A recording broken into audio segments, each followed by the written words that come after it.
Watch me, Lord, in my time on me. I beg you, watch me, Lord, today. Without you, there's no other way. Oh, Lord, in my time of need. Watch me, Lord, and increase my speech. Watch me, Lord, in my time of need. I beg you, watch me, Lord. Without you, there's no other way. Tomorrow is not promised. Right now, it's very sure. So while I'm living at this moment, my actions must be pure. Don't be on my trials. So on this journey, I let you. So when I call upon your name, I know my life won't be the same. So without you, not gonna pure mind, so pure fruits from a pure mind. God, it hurts without me, mine. I know my soul be fine. Oh, what's God in my time of need? Don't watch me, Lord. Don't let them cut my speech. Lord, watch me, Lord, in my time of need. I beg you, watch me, Lord, today. Without you, there's no other way. No, no, no, no, no, no, no. Watch me, Lord, in my time of need. And watch me, Lord, and increase my speech. Oh, watch me, Lord, in my time of need. I beg you, watch me, Lord, yeah. Without you, there's no other way. Oh, Lord, as I walk through the valley of the shadow, I stand. No, no, no, no, no, no, no, no. Hey, see, as I walk through the valley of the shadow of death, I stand. No, oh, no, no, no, no, no, no, no.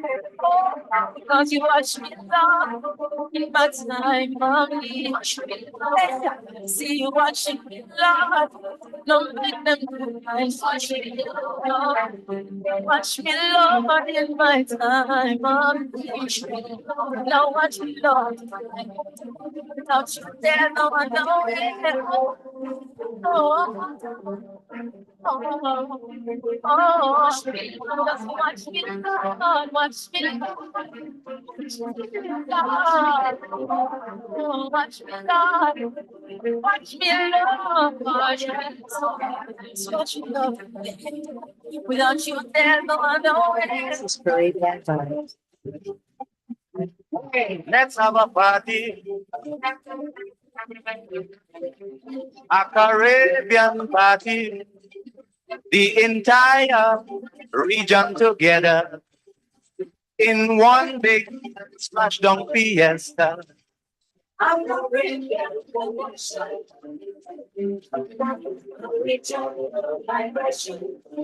I say we jamming to the songs of the Caribbean, we grooving to calypso and silver.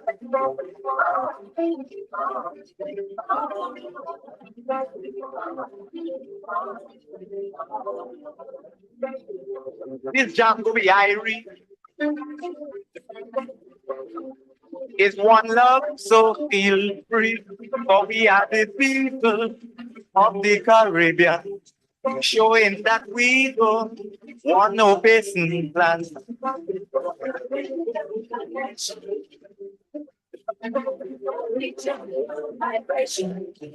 I say we jamming to the songs of the Caribbean, we grooving to calypso and silver.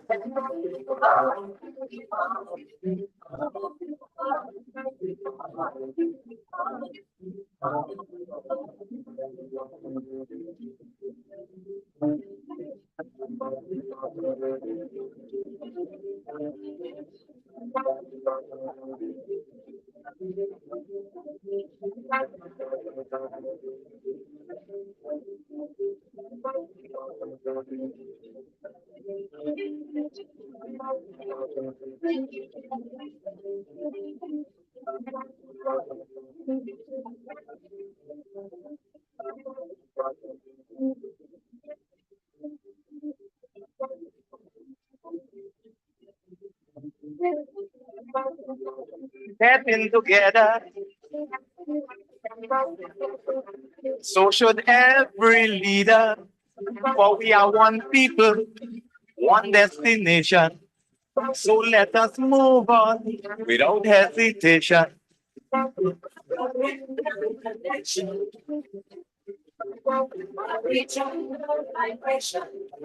I say we jamming to the tongues of the Caribbean, we grooving to Calypso and the band.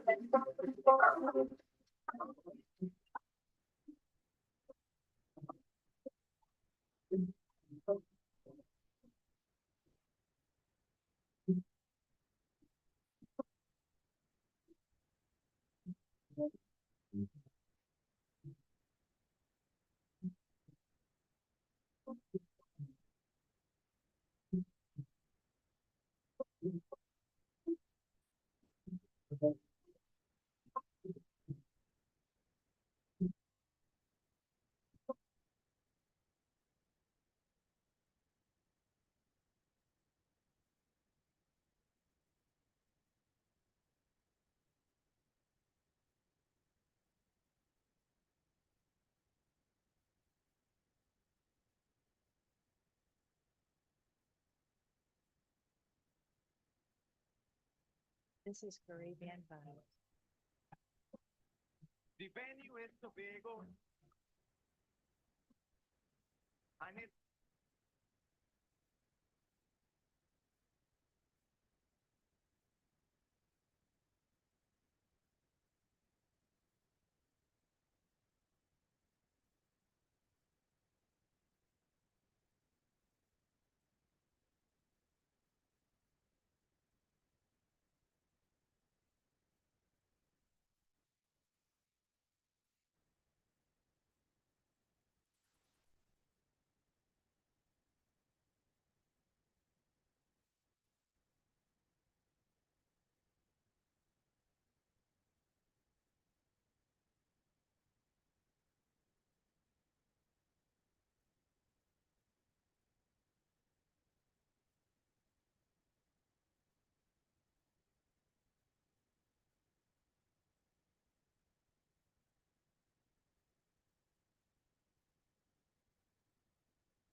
Yes, good morning, good morning, good morning.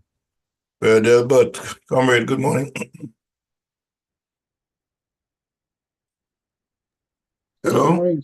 Hey, Good good morning. morning, how you doing? How Doing are well. you? How are you? Good, good. Well, I make some changes here and I'm trying to get myself familiarized with them. Yeah, it's we had I had my tech come here, but I'm trying to walk in their footstep here with this Okay. new setup, you know. So I'm just trying to walk my way through this. Yeah, it's not giving me. I think no, it's better. Yeah. So, um, whatever it is, we do. Okay, I think I get it. I think I get it right now. I got a monitor on the outside, see what it's on. How it is. Is viewing on the outside. So let me. Hmm,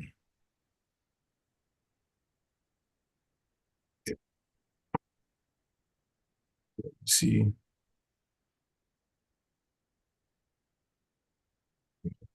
which is fine.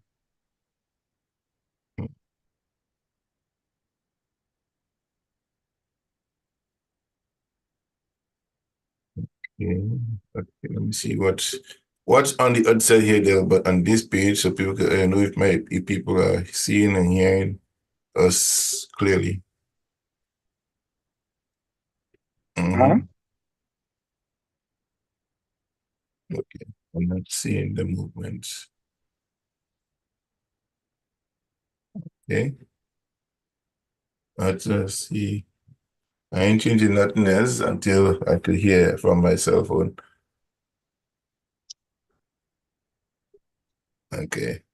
So all our listeners and viewers from around the world, good morning to you. Happy Saturday. For those of us who I think is Lenten season here, there, but you're a holy Catholic child? That, that ship has sailed. Delbert? Huh? Delbert not hear me. I'm hearing you, so you're probably not hearing me. Can you hear me Huh? now? Del? Are you hearing me? Yeah, I hear you. Are you hearing me now? I'm hearing you. All right. I was just saying, um, if it's Lenten season, I know if you're a holy Catholic child. No, no, that ship sailed a long, long, long time ago. Yeah. I mean, it is frightening, okay, Mm, that people don't just focus on their personal relationship with God. Just focus on your personal relationship with yeah. God. And I think if you are able to make that connection, and I'm not suggesting that I have or can, but if you're able to make that connection, Mm, your conscience and your heart informs your decision making process. right. Okay. And it is almost impossible to Mm, go against your conscience or when you feel something deep in your soul and your heart. So mm, if you have that personal relationship with God, that's what informs your thinking more than anything else in your life. All right. mm, And it's frightening that we don't do that and we focus more on the sort of artificially created uh, institutions of modern day Christianity. And mm, then study the history, in particular, of the Catholic Church.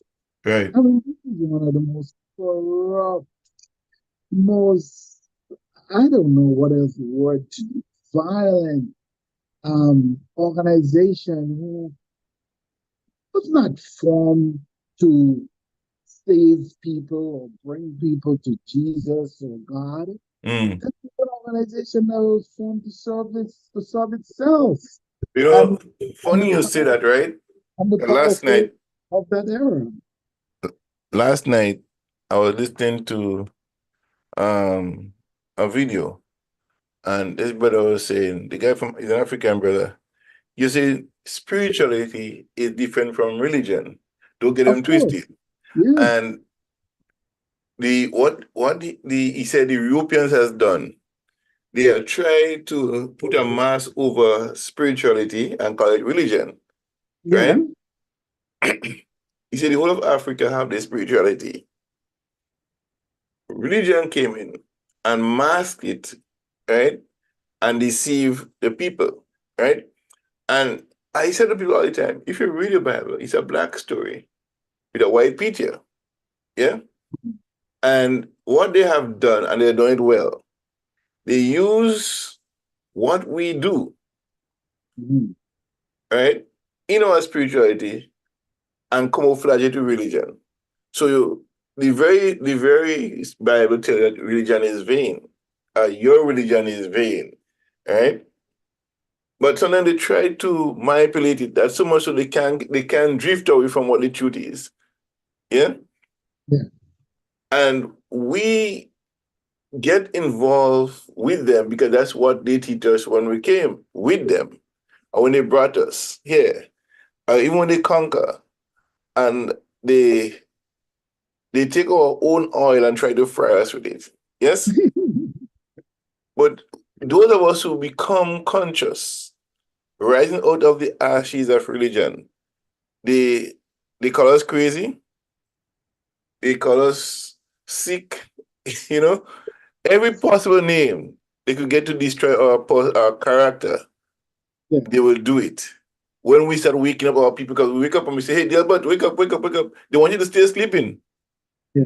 So they could control you through religion.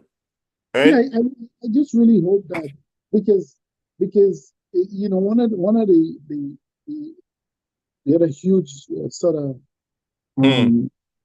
monkey wrench or that religion um throws into our life is that it creates conflicts. Okay, But it, it, that's one of the things because my if God and your religion yeah, is better than mine, is better than yours, and this, the same they do with languages there, but huh? okay, the French is the best, the Dutch is the best, and we fight, and black people fighting over these people religion. You know, I was reading the Bible this week, right? I was listening to it on TV when I'm walking. I have my headpiece on, and you know, when we talk about Babylon, it's wickedness is, right? But the real name Babylon came from the word Babel. There was Babel. Yes, Babylon, after they was trying to build the Tower of Babel, they had one language then, and God confounding them, so they start speaking different languages. They're just babbling. So they call the place Babylon. And you see? And out of that, we continue to um to stigmatize people of Babylon as wicked and so on, right? But yeah, the word Babylon in some people is a wicked place, of course. right? It is. Been, And the and same thing they're saying, I sit down the other day in a meeting, especially since the 1960s. Yeah. right? I sit down in a meeting the other day, and somebody saying, you know, they ain't listen to Putin at all, Putin wicked. I'm thinking, are these people serious? Because the person that is really wicked, that's who they're supporting. And because what they've been taught and listened to every day, CNN. So their thinking is not an open view thinking. It's a locked in view of the West. The Well, same people believe Saddam was a wicked man too. The same people believe that that Gaddafi was a wicked man. Not without researching what these people are doing for their people. The same thing, like my friend Dennis and how to say, my bishop was a wicked man. Yes, but you can't go and tell the Maya people, Ghanaian people. So these people know how to play the cards and they play it well on the minds of our people, controlling the minds of our people. You know, so how we have a uphill task to decolonialize our people mentally, to shift them from thinking of our leaders as wicked people that are doing well for their people. Um, we see that the world court is set up only black people are going to only one white man ever been treated, Mhm. Milosevic. Yeah. But every other black leader you could find in Africa that resist them, they pick them up and put them. Look at Charles Taylor. Check the history of Charles Taylor, who he was, what he do, who he do it for. And when he found out a favor, they arrest him and put him in the head. No, he haven't even gotten a trial. So all these people are just they're rotting in jail. Look at what they do with Panama. Yeah? With Noriega. See, and our people, when the mass media in the West, see how media is important and they use it well to their advantage. They set it up to do it. So we must reverse that attempt to make our presence on social media, wherever we have a media presence, don't just play music. Find a topic of discussion that we can use to help our people think differently and to have a second opinion and not even what these people call us conspiracy theories. And a lot of them, they do it a lot of times to us, and we fall victim to that. Look at what they do to Cuba Fidel in the 60s, 50s and 60s, in the 60s, 70s, up until he died. And they're still demonizing him today, right? But American presidents who have through various agencies that they have used to kill our leader and kill our people in a certain area that don't support their views. And we fall victim to it. Because it is said and it is read and played on their medium of communication to us. So we have to be very mindful. Religion could kill us, and you have done that so far. I listen to Miles Monroe, he say, I used to be a religious person. He say, when I wake up, I'm no longer that. They can't control me with that anymore. I'm a free man. I'm a spiritual being. And I think that's where we have to do it. Go ahead. But this morning, I want us to talk about, I think Unison will join us soon and Pablo may join us soon. I want us to there's a lot of things happening in Grenada. And one of the recent things, they try to blame the Prime Minister of what happened to the escaped prisoners. One. Two, I ain't even read the news today. And there was criticizing the fact that the revolution is being celebrated in Grenada. They had quiz through the island on the radio and tried and getting the young people involved in it. And I would dare to pull up the get Hudson on, man. Oh, Hudson. Me and Hudson had a talk. Hold on, let me get you that. I was at the restaurant. Hudson, one guy told me, and I want to discuss that too, part of my discussion this morning, to talk about the Haitian situation, because Hudson and my good friend, Kyron, you see, I had to talk to you, the Prime Minister talking to Savvy Mode. How could he support Maurice Bishop and calling for the election of the Haitian president, that he was not duly elected and calling for a term of election? But at the same time, he supported Maurice Bishop. And to remind Hudson, a number of things matter in that situation. Yeah, exactly. But hold on. Not in the same period. I tell him, not only that, I tell him the very countries that we glamorizing had revolution to establish themselves. Yeah. Okay? They had revolutions. So why can't we have and still talk about our revolution? The United States, the so-called freedom that we enjoy in the United States and America, it was revolution that brought it about. Right? It wasn't an election. In the French Revolution, the Spanish Inquisition, the war with Jenkins, all this stuff on them, and all those wars and then fought in the revolutions. Right? And today you're telling me you must denounce the Greater Revolution? Yeah.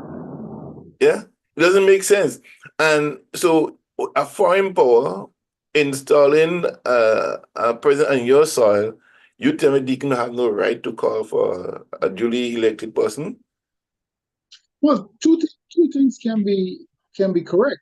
The fact that the Prime Minister, in many ways, the Prime Minister is a product and a child of the revolution. He is. How could you expect him to be entirely or 100% critical of it, or not have seen the value in the revolution? I mean, listen, I don't know how many economists have studied the Grenada Revolution Yeah. in terms of its lingering effects on today's society. Mm-hmm. But like this idea was first brought to me by my first student council president in high school, my friend Jerry Grant, who in a conversation with me about I think 5 or 6 years ago, and he asked me that question, and I went down a long list of things what I thought the revolution was really good at. And he said, comrade, no. He said the number one thing that the revolution did was create the current Grenadian middle class. And then I started looking at that issue seriously, you know, and he's absolutely correct. And there's and the creation or laying the foundation for the creation of the new Grenadian middle class or the Grenadian middle class, because we really didn't have one before, is an enduring success of the revolution. Exactly. Think about that. Think about that. So I mean, I want to continue discussing it for my own edification and for the historical implication that it had, not just on Grenada, but on the entire Caribbean, including our French, Dutch, Spanish speaking brothers. They all looked to what was happening in Grenada, the sort of paradigm shift that was happening, and leaders both in government and in opposition throughout the Caribbean at the time was looking to Grenada as a possible model for development of their own territories, their own individual islands, their own individual countries. All right. Yes. So you can never, if you want to have serious debate, if you want to have serious dialogue, if you want to really look at this thing in its complete historical context, your position can't be, well, I hate the Grenada Revolution and everything about it was bad.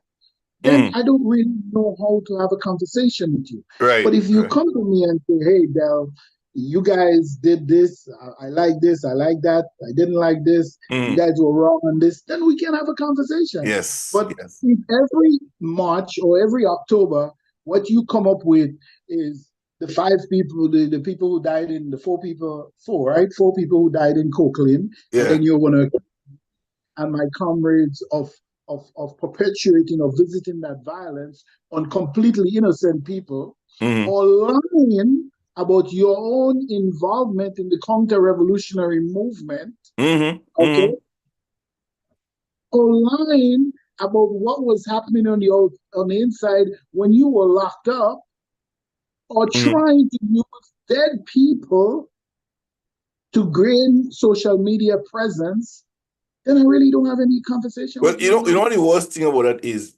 Delbert, and I put a picture alongside one of Dennis's story, Bonnet, Loris, and Lorraine. And I mentioned in my comment about the Montrose killing, the attempt to blow up the bridge. Yes, the Ravenna plot. There was an attempt about 2 weeks before that incident in Coquelin to assassinate Tan. Right. So all of those things, I'm saying this to say, right? And the idea of showing up a little scratch in your hand, in your palm of your hand, you can hardly see that you was tortured, and somebody looking somewhere to see would it get hurt. But you have, in the same time, you have Lauren, Jackie walking around town with artificial limb. That is a trademark of the offense of counter-revolutionaries. I was looking at the picture and I was like, how big would my magnifying glass have to be to see the evidence of torture?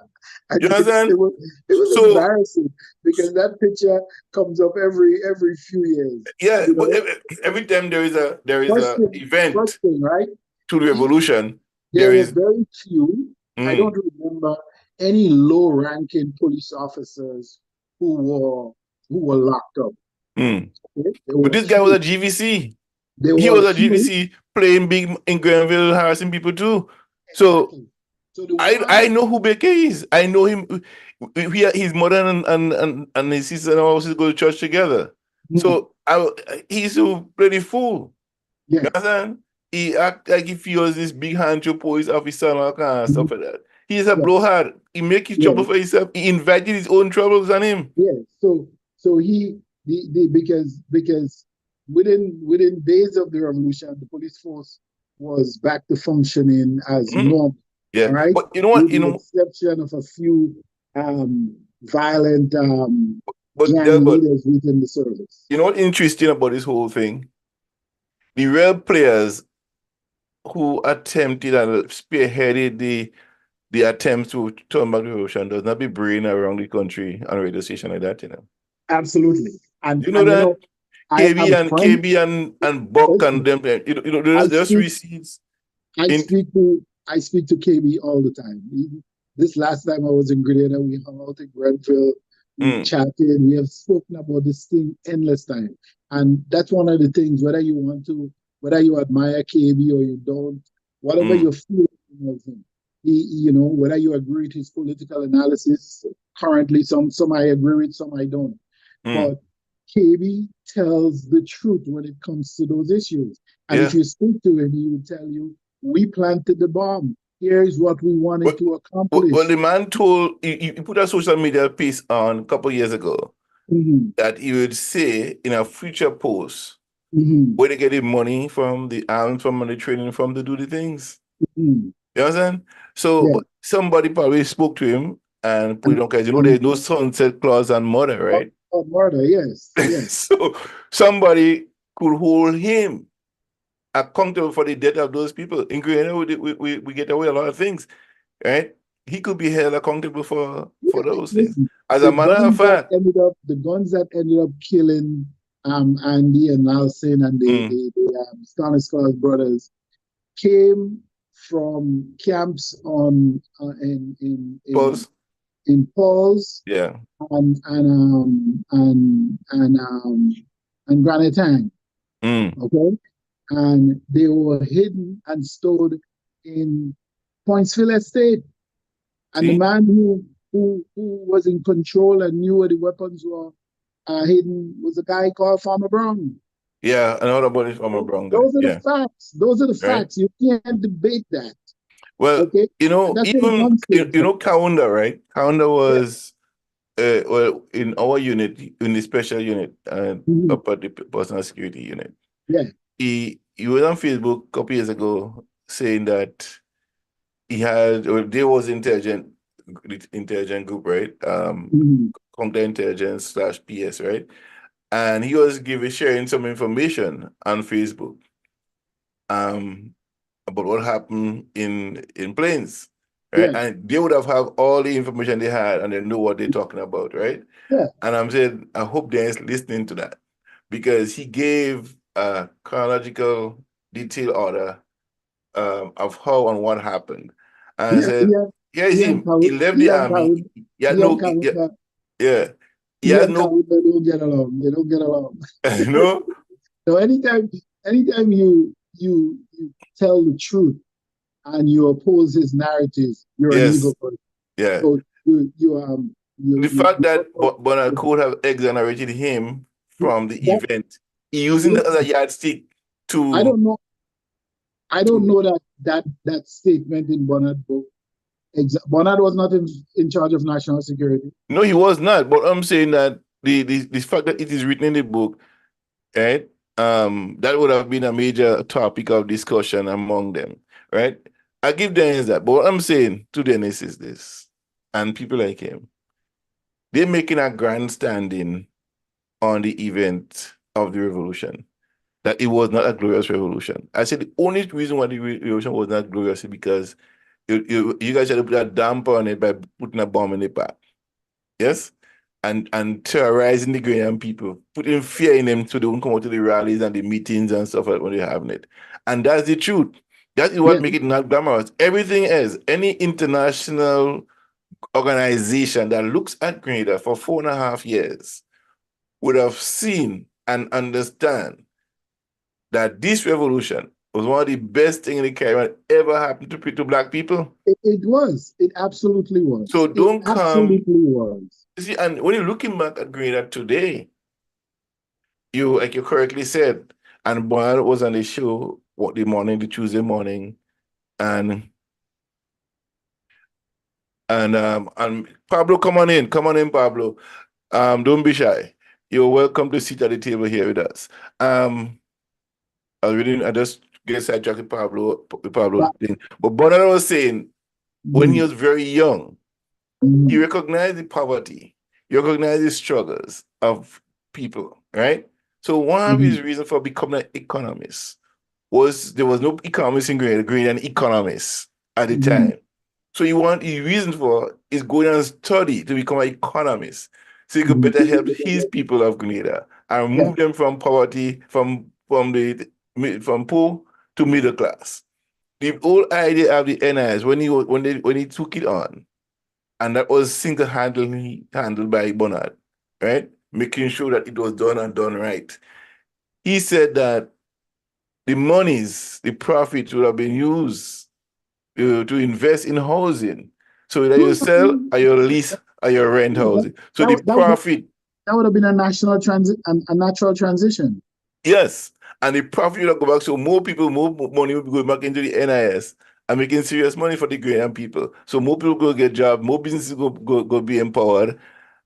And like you said, it's a sad state to see the way that they abused the NIS, rip it off without care, you know. So I'm really serious about when I hear people talk about it was not a glorious. When I hear people, Dennis, those making the charge that the Green Revolution was not a glorious revolution. Just like you have this the now 7. I keep lowering the numbers. It was one time it was 2,000, then it came down to about 17. Yeah, got it down to 12. So it's now the 7 people spreading vicious rumors. Look at what Pablo says here. Let me pin that on this thing. Pablo is no revolutionary in the sense that how we are revolutionaries, right?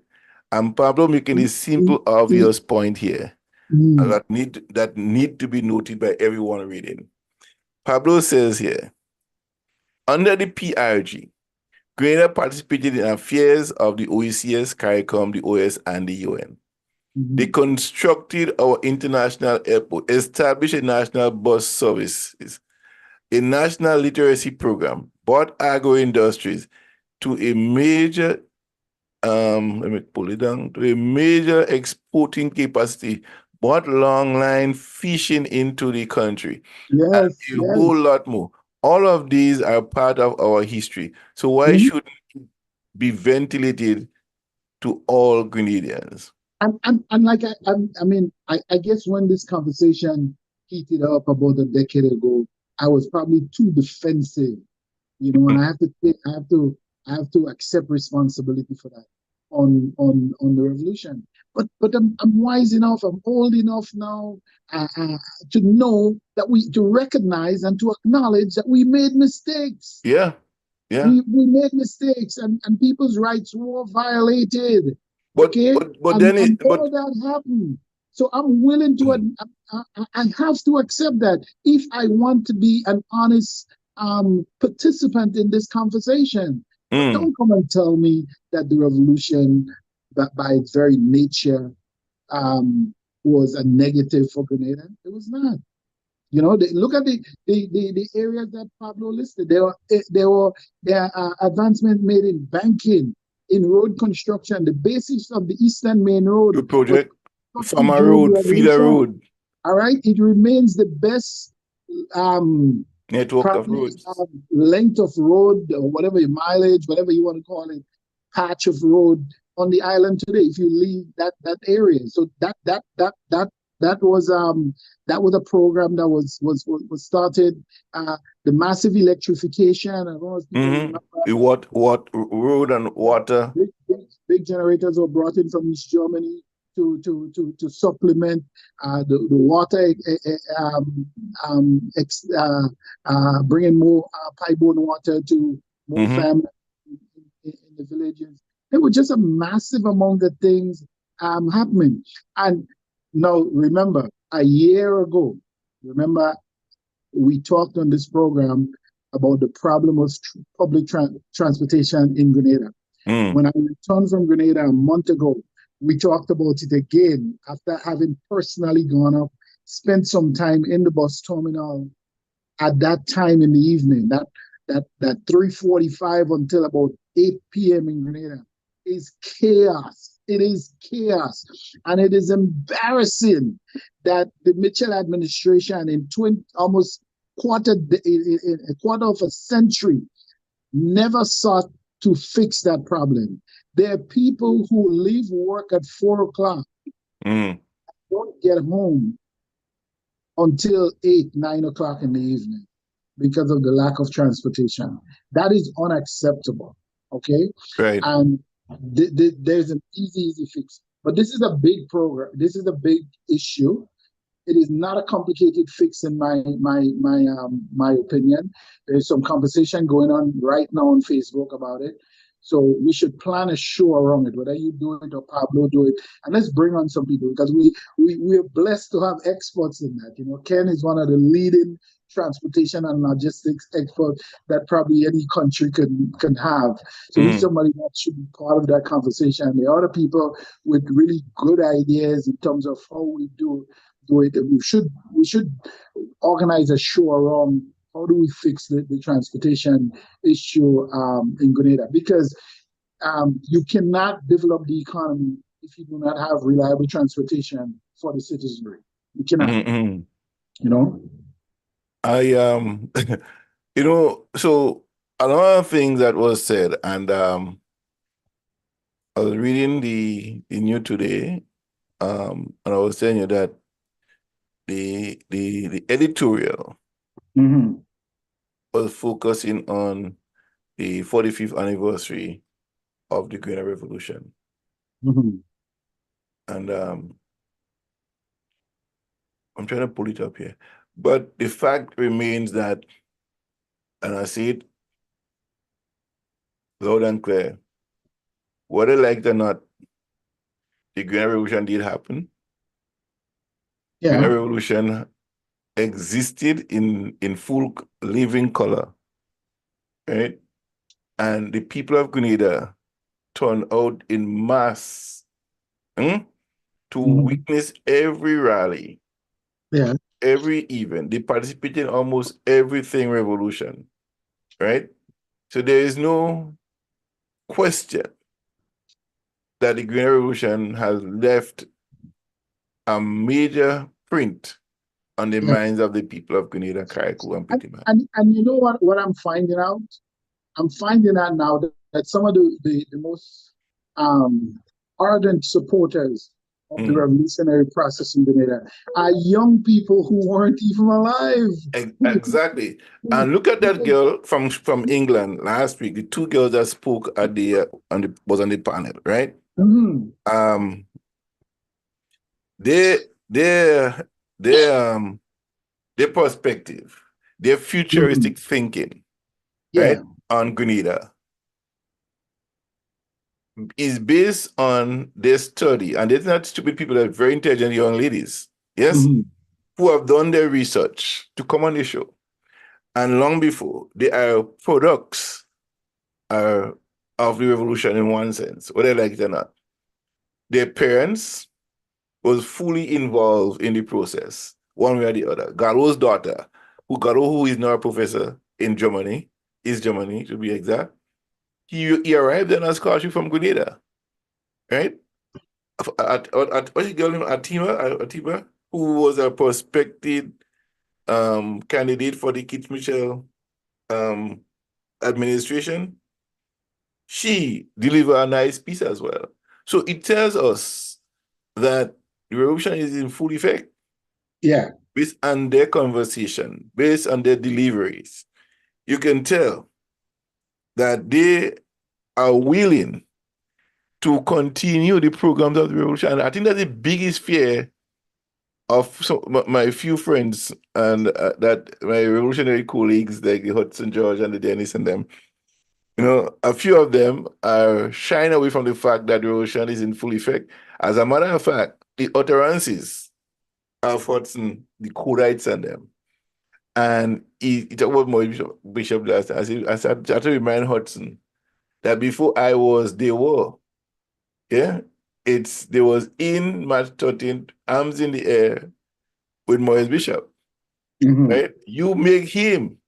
You was the anti-imperialist who supported Maurice and installed him, if you will, before I came on the scene to be a defender in a big way of the revolution. So if any blame had to be passed on to you, people like you that creating what you love and hating what you love now, right? So stop hating and start promoting the right things, right? And let people know that people like you who made it happen, okay? And stop being going to be that destructive element that you guys always was. So you don't say nothing, just literally take a highness. But the fact remains that these people who criticize in the ocean and who does not know better, right? They are living in a society that was created by revolution. And that country living like yourself, Delbert, and me, especially in the United States, is a corporation. Listen, man, I'm going to defend the gains of the revolution until I die, and I'm going to, in the same breath, willingly accept the mistakes and all the faults, all the silly, stupid, wrong things that we did. I got big enough shoulders to say, acknowledge. Where's Pablo? Pablo, are you here? But one of the things that we also have to take into context, right? And a lot of times we find ourselves trying to make judgment on particular periods of history or people, as a matter of fact, within different time frames or within different contexts. All right. Yes, all these mistakes were made, and this is not an excuse in any way, but it ties into what Comrade Lane said last week, that the trip, Maurice Bishop last trip to the United States was first and foremost about getting the US off our backs. Mm-hmm. Okay? Getting them off our backs, giving us some breathing room, that we won't try to continually build a revolutionary process that primarily was about economic development for our people. Hey, Hudson say, listen to us. Hudson say, hey, so let him come on. Hudson George says here. John Kelly. It was about food, it was about education, it was about healthcare, it was about better roads, it was about more water, it was about agro processing. Those are the regular bringing the banking industry and making it more responsive to our people, promoting and supporting the credit unions and the cooperative sector. This is what the revolution was about. Right. But because we lived on that constant fear of being invaded, of having for the first time in our history, having organizations supported by the United States and other right-wing enterprise visiting on our people terrorism. That created a certain fear within the leadership. It is. I mean, we were not, again, the young. Us overreacting to certain situations. Yeah. Because, me at that age, you threaten the revolution, lock you up and lose the key. That was my position. You know what Hudson says here? Let me read it for you. I hope you could come on. Hudson, come on with the same thing. But he says here, John Callis, I'm listening to you, to your program. Good morning to Delbert Baptiste. I hope he attended Winston White's his parishioner funeral. We need an open discussion about the failed revolution period revolutionary period era, and a summary conclusion as to the why the revolution committed its own demise. There is no need to continue talking about a political era that ended in bloodbath Why does without a conclusion of the story. That's nonsense. So why Hudson is a historian? Why does he study? Why did he study history? Whether a period ended in violence or not? That's not Negate. a benchmark or a metric for whether you study that period or not. Exactly. We study in World War II. We study in the 100-Year War. We study in World War One. We study in the American Revolution. We study in the French Revolution. We study revolutions all the time. Okay, we study those things. The American Revolution is no different in that. No justification to not study it. You know. So yeah. How about the what it was called, NISTEP? NISTEP. Yeah, international training program. That was later adopted by the University of Western Australia to train because okay, hold on, Delbert. There's a lady, hold on. There's a woman that was in one of the shows that we did back then. Yes. I think it was the 42nd at the 43rd celebration. That's exactly what I'm talking about. She used the same blueprint in Australia for their education and development. Yes. Yeah. So understanding that Grenada have created 44 state enterprises in 4.5 years. 44 state enterprises. And probably I should pull it up here. And I just want to run this here because let me see if I can pull it up here so persons can hear a little bit of that. Because sometimes where is it? Sometimes but people tend to not take keen interest in what really happening in Grenada, right? They tends to listen to one side of the so-called victims, and some are not victims, but the depth to which they make it the victimization song as though everything happening in Grenada was killing people. That the leadership of the country at the time allowed Amnesty International, Human Rights Watch, Trans Africa, and to come in. A well-recognized international human rights organization to come in and visit those prisons, and in some cases made recommendations on how services could be improved, and the recommendations were taken seriously, and some of them were implemented. So the idea, when you come and tell me that what happened during that period, as wrong as it was some part of genocide, I cannot take you seriously. Because then you either don't know the meaning of genocide or you sensationalizing something for effect. So I can't be part of your I don't know, your intellectual verbal violence. That's what it is. I was trying to look for this thing, just perhaps later on. But however, most of these so-called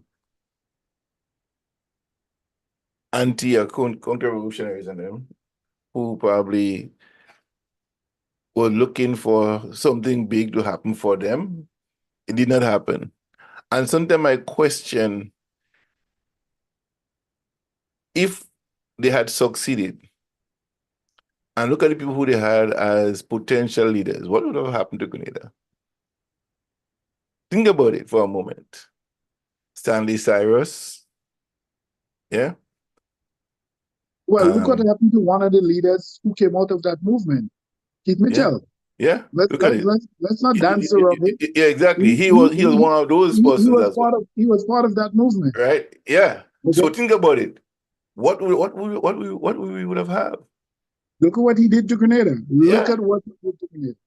And still do it. I had some notes. As you were talking about Keith Mitchell, I was, sometimes I sit and I make notes, right? Success without a successor is a failure, right?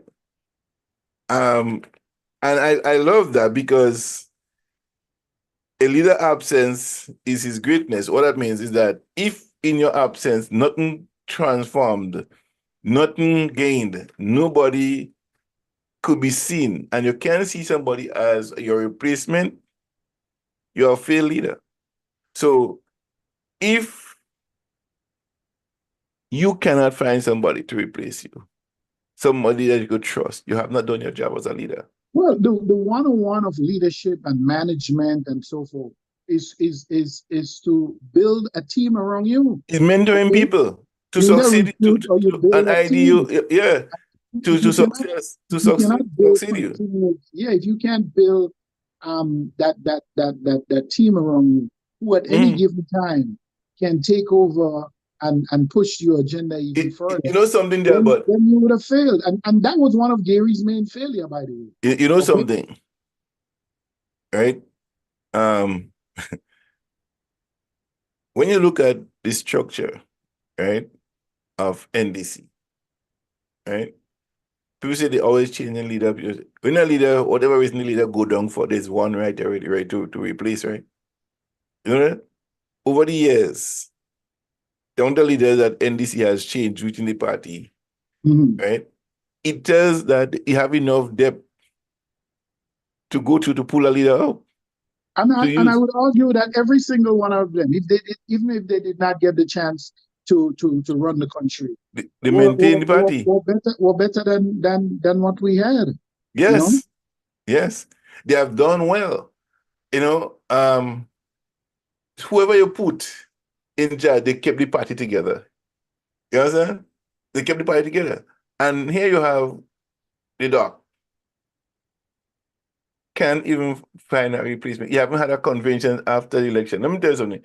After the election happened, fail or win, the party will have a national convention to assess the damages done, good or bad. Yes? And they would have had that convention to determine if the leader going to be remaining or going. And we see it happening in Canada several times, right? And in England, where the so-called model of democracy is exhibited. And whenever a political leader failed to win the election, within 3 months, 90 days, he resigns. The party call a meeting. Well, it happened right next door in Barbados after Martin won her election. The leader of the opposition, I think it was like within 72 hours, he said, it's time for me to go and let new leadership take hold. Yeah. And that's one of the things. He is not built that way. He's not built that way. This is a guy who wanted to die in office. Yeah. Okay? He wanted to be carried out feet first from the office of the prime minister. Okay? So he's not built that way. This is a guy who specializes in political victimization, in the marginalization of his people, in political corruption, in just about anything that sought to institutionalize his really negative style or negative model of government. Yes. Okay, which empowered him and the few around him, and then made everybody else completely dependent on him. So now it is striking, okay, that you see the 5 or 7 diehard NNP who continue to try to impress him with the lies and the manufactured story, talking about poverty in Grenada. Yeah. You were there for 25 years. Yeah. 25 years. Yeah. You didn't find poverty in Grenada. You didn't have a program to reduce poverty, to empower people, to improve the quality of education or healthcare. Okay, you didn't do any of that. But less than 24 months in, now you're accusing the new administration of hating the poor and not liking poor people. Who created these battalions of poor people? You did. I'm quite happy with it because they remain completely dependent on you. You know, funny you touched that because I was looking at some of the photos on Facebook of the so-called campaigning style town halls and so on. And I wouldn't pose that picture as I a. wouldn't. I don't know who's the media consultant. I would never But pose those pictures. the rooms are sparsely. There's no contingency of young people. If 65% of your youth votes is what determines who the leadership, the next party gonna be in power is, you doesn't have that. Okay, there's Listen, no youth in the meeting, and the people look I at all am. sleeping. I You, have you know said what I it mean? already, I wouldn't do that.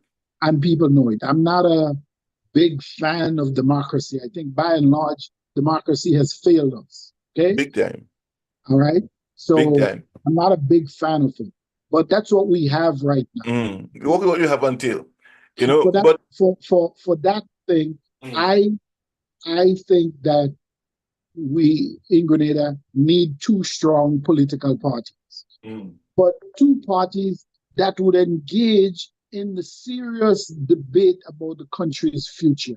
Not yes, that yes. sniping from the sideline, not deliberately trying to sabotage a young government because you were so sure that you would form the next government and visit on our people a level of political victimization that the country had never ever experienced. So now more than anything else, okay, Mm, he is he is sorry, okay? He is angry at himself for not winning that election mm. because the plans that they had would have really drive us into the ground. Would have pushed us back I easily mean, think about it another for a moment. 25, Think about it years. for a moment. We have, under the administration of NDC, have already done a better job of managing the economy of Grenada. Yes? Mm. The NNP, on the other hand, have not been able to do that. Okay? All the failed projects, all the people who have come to Grenada, they came in and in short order had to leave because of some level of corruption. Yes? Mm. So think about it for a moment. How do you govern a country where your investors are involved in corruption, one way or the other, right? It's a short-lived hype Yeah. for glory, and it don't happen, right? Well, but you see the NNP and we need to stop calling it the NNP. Let's call it the Keith Party because that's what it is. Okay, the Keith cabal. The goal was never about development.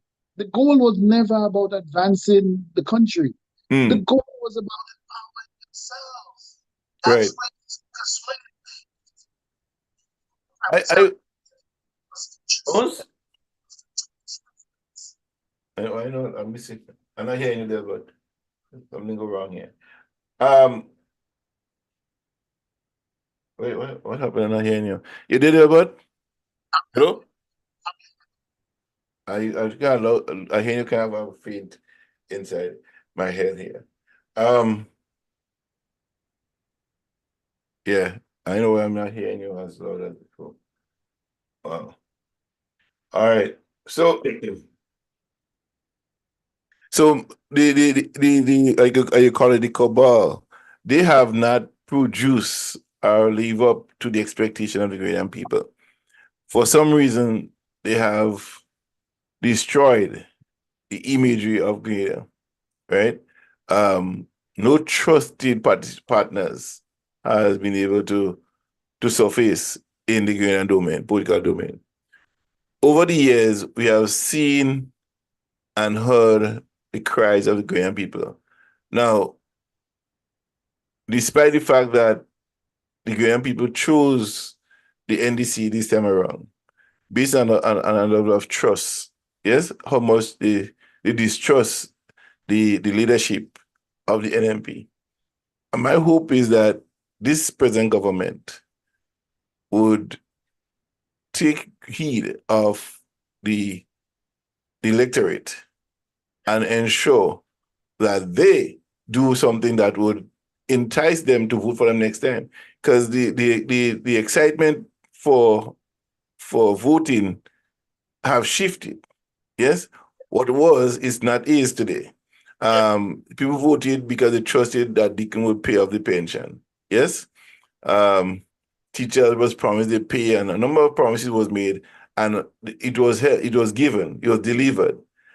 Going forward, there is more to be done, and I'm hoping that the hospital would be another big thing that will happen quick enough that will help transform that. Go ahead. Check your mic, Delbert. I'm not hearing you clearly because I haven't changed anything here. I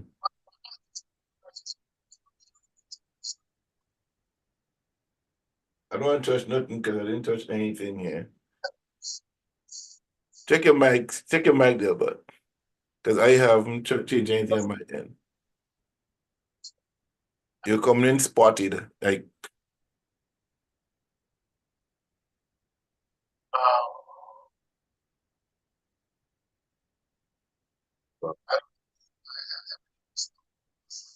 Are you want to go out and come back in again, Delbert?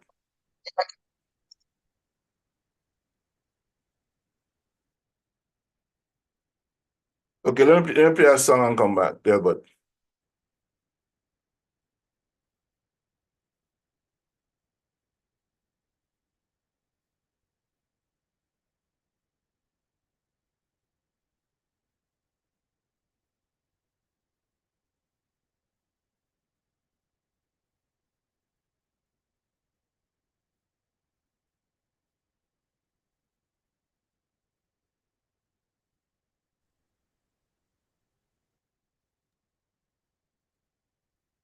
Okay, I don't know if you're hearing me better. Yeah, I'm hearing much better now.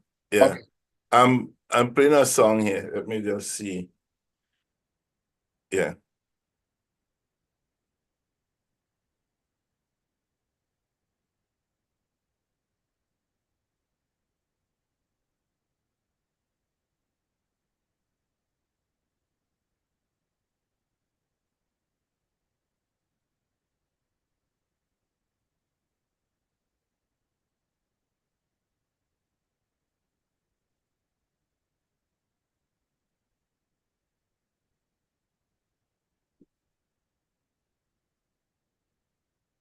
John, there's no audio on this.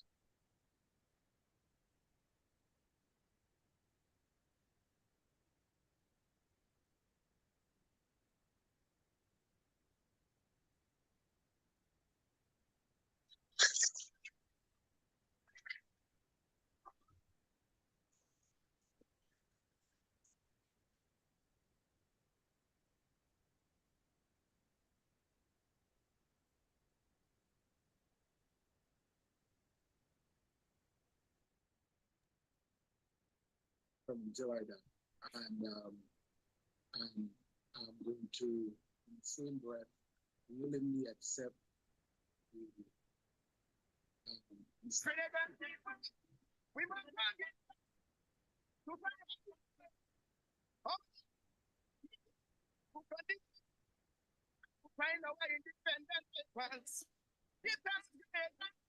from Jordan. To willingly accept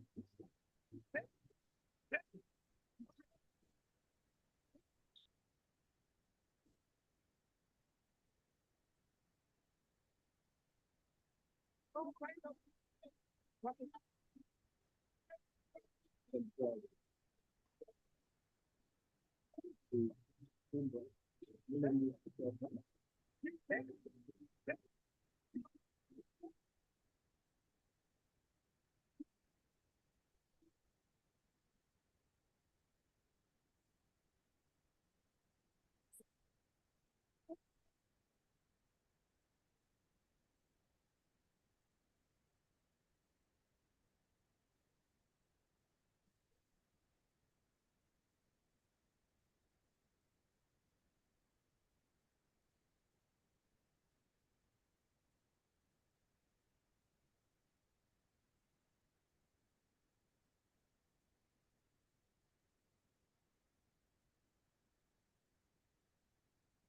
All right.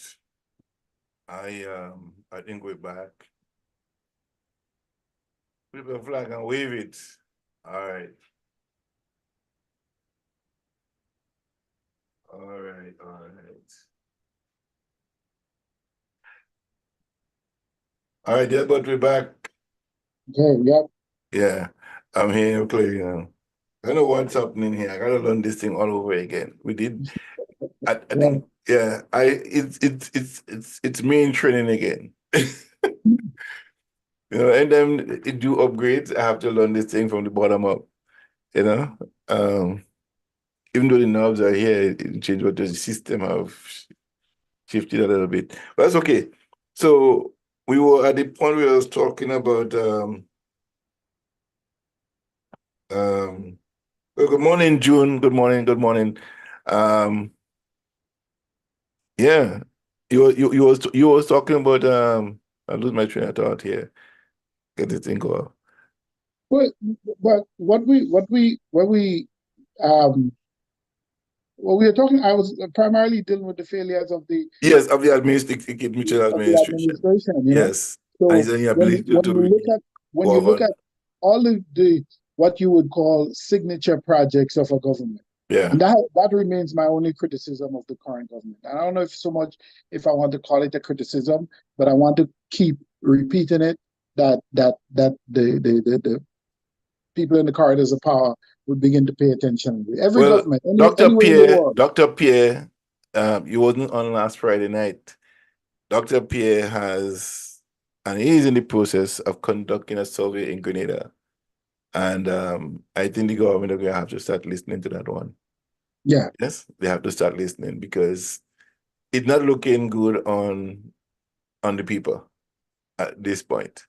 So the report, they will have to take it, study it, and implement it. Yeah. I mean, let me tell you something. All this report and people saying, right, I don't know who you talk to, but you know one thing I believe right now, and just based on what I did Sunday night, right? The Ghanaian people will vote for NDC again because of who the leader is. Yeah? Yeah, but the government, but that's true. But they have made they have delivered on a lot of their promises. Exactly. They did Delivered on a lot deliver. of their promises. Yesterday was they began turning over the houses, I think, in the Prime Minister's Yeah. I mean, these are not the best houses, these are not the best units, these were poorly constructed, all of that. But that wasn't their fault. They wasn't there. That's an inherited thing. Right? So, but they began doing it, and people are going to benefit from it. Exactly. Many people, it will be an upgrade in housing. And we Yeah. need to build a housing stock, maybe at least building, 300 to 500 units, every 2 years or so. All But right? you saw the I think there's another new set of housing scheme that will be coming on stream, and that will be better fitted for the Ghanaian people. Yes.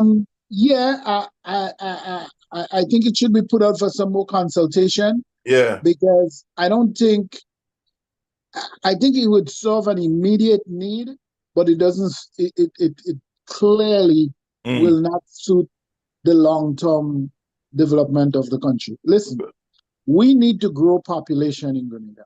Okay, since I was growing up, we had about 110, 108 thereabout people living on the island. That has not changed. They have not changed dramatically, right? So we are an inverted country because more Grenadians live outside of the island than the entire population. But to have significant growth, you need also population growth. And if there aren't any incentives for young people to make children, because in some countries they are, we don't have that system in place. You're going to have to import citizens, whether you import them from other our regional neighbors, or you import them from the continent or wherever. The reality is that we need population growth to begin expanding the economic base of the country. That is an uncomfortable position, okay? It has to be carefully explained to people. And why, when you grow in population within a certain limit, depending on size and all this, Mm. is beneficial in terms of expanding. Because if all of a sudden now you have 10 or 12 more thousand people paying into NIS, that makes it more, that adds to its life expectancy. That gives it the I want to draw ability your to, attention to something pay that out Hudson benefits. Yeah. have just said. Mm-hmm. And I think we have discussed that here before. I think you have been very, very open about that Mm-hmm. pre-election. And I think that might still, your view might still be held that way. But I think data collection have and will always outdo personal opinion. But Of course. this is what Hudson says here. The NDC is not a stable political organization in terms of attracting voters for a second term in office. Whether or not the NMP was a better political organization in terms of attracting voters, the NDC political technocrat haven't found a strategy for how to win a second term in office. And that has been a serious problem. It's Okay, always so have this one term thing, but I think this time they will surprise people. Um, even though it does not look good, what is the alternative? A party who has not ceased to really choose a leader, that is still have is still fractionalized, where that could be another major campaign strategy for the NDC. All right. It not only ageism, but it also shows a leader in transition that cannot transfer power to somebody else. A leader who have not chosen a successor in well, case. So the I mean, party, if he dies today, the party that will be governing you will be in chaos because he doesn't have a successor. so I'm going to disagree with my friend Hudson here. Hudson is looking at this from a historical perspective, but Mm, the data does not support that current argument. mm. And if elections were held today, right now in Grenada, NDC NDC. would return with an even greater majority. Mm, They would return with a greater majority, probably about a 11-4 or something right. there, or 12-3 or Mm, something like that. They would return with a greater majority. Um, they still need to be careful, very but much. when you look at what has been accomplished, the major campaign promise of Has paying the been. pension, right? Mm, I disagreed with it how it was done. I didn't say don't pay the pension. I just said pay it out over a year. Okay, fine, but promise made, promise kept. Okay, um, political corruption and victimization has almost disappeared in within the Grenadian construct. Okay, um, there improved relation between the public workers and the government because yes. new contracts, right? Yes. There Yes. are issues in the police department, right? Mm, And you can draw a straight line between mm, what's happening in the police department now and the political corruption that mm. existed with this organization from the NNP or from the NNP. Okay. Because the Dr. Mitchell administration was not interested in building a professional police service that sought to provide high quality security for the nation. Mm, He was more interested in building a private paramilitary service to protect himself. mm, Okay? mm, So that is probably one of that, not probably, this is one of the problems that's affecting the police, both in terms of morale, both in terms of training, both in terms of leadership, in terms of their outlook, what their role is, how do you improve community policing to solve crime. But police by themselves can't solve crime. And also the idea that we are a nation But hold on. But rampant with crime is not supported by the facts. given what you just said, Mm-hmm. Dr. Pierre was on here last Friday, Yeah. and he said 95% of Mm-hmm. crime in Grenada has been solved. That's data collected. This is Yeah. no hearsay.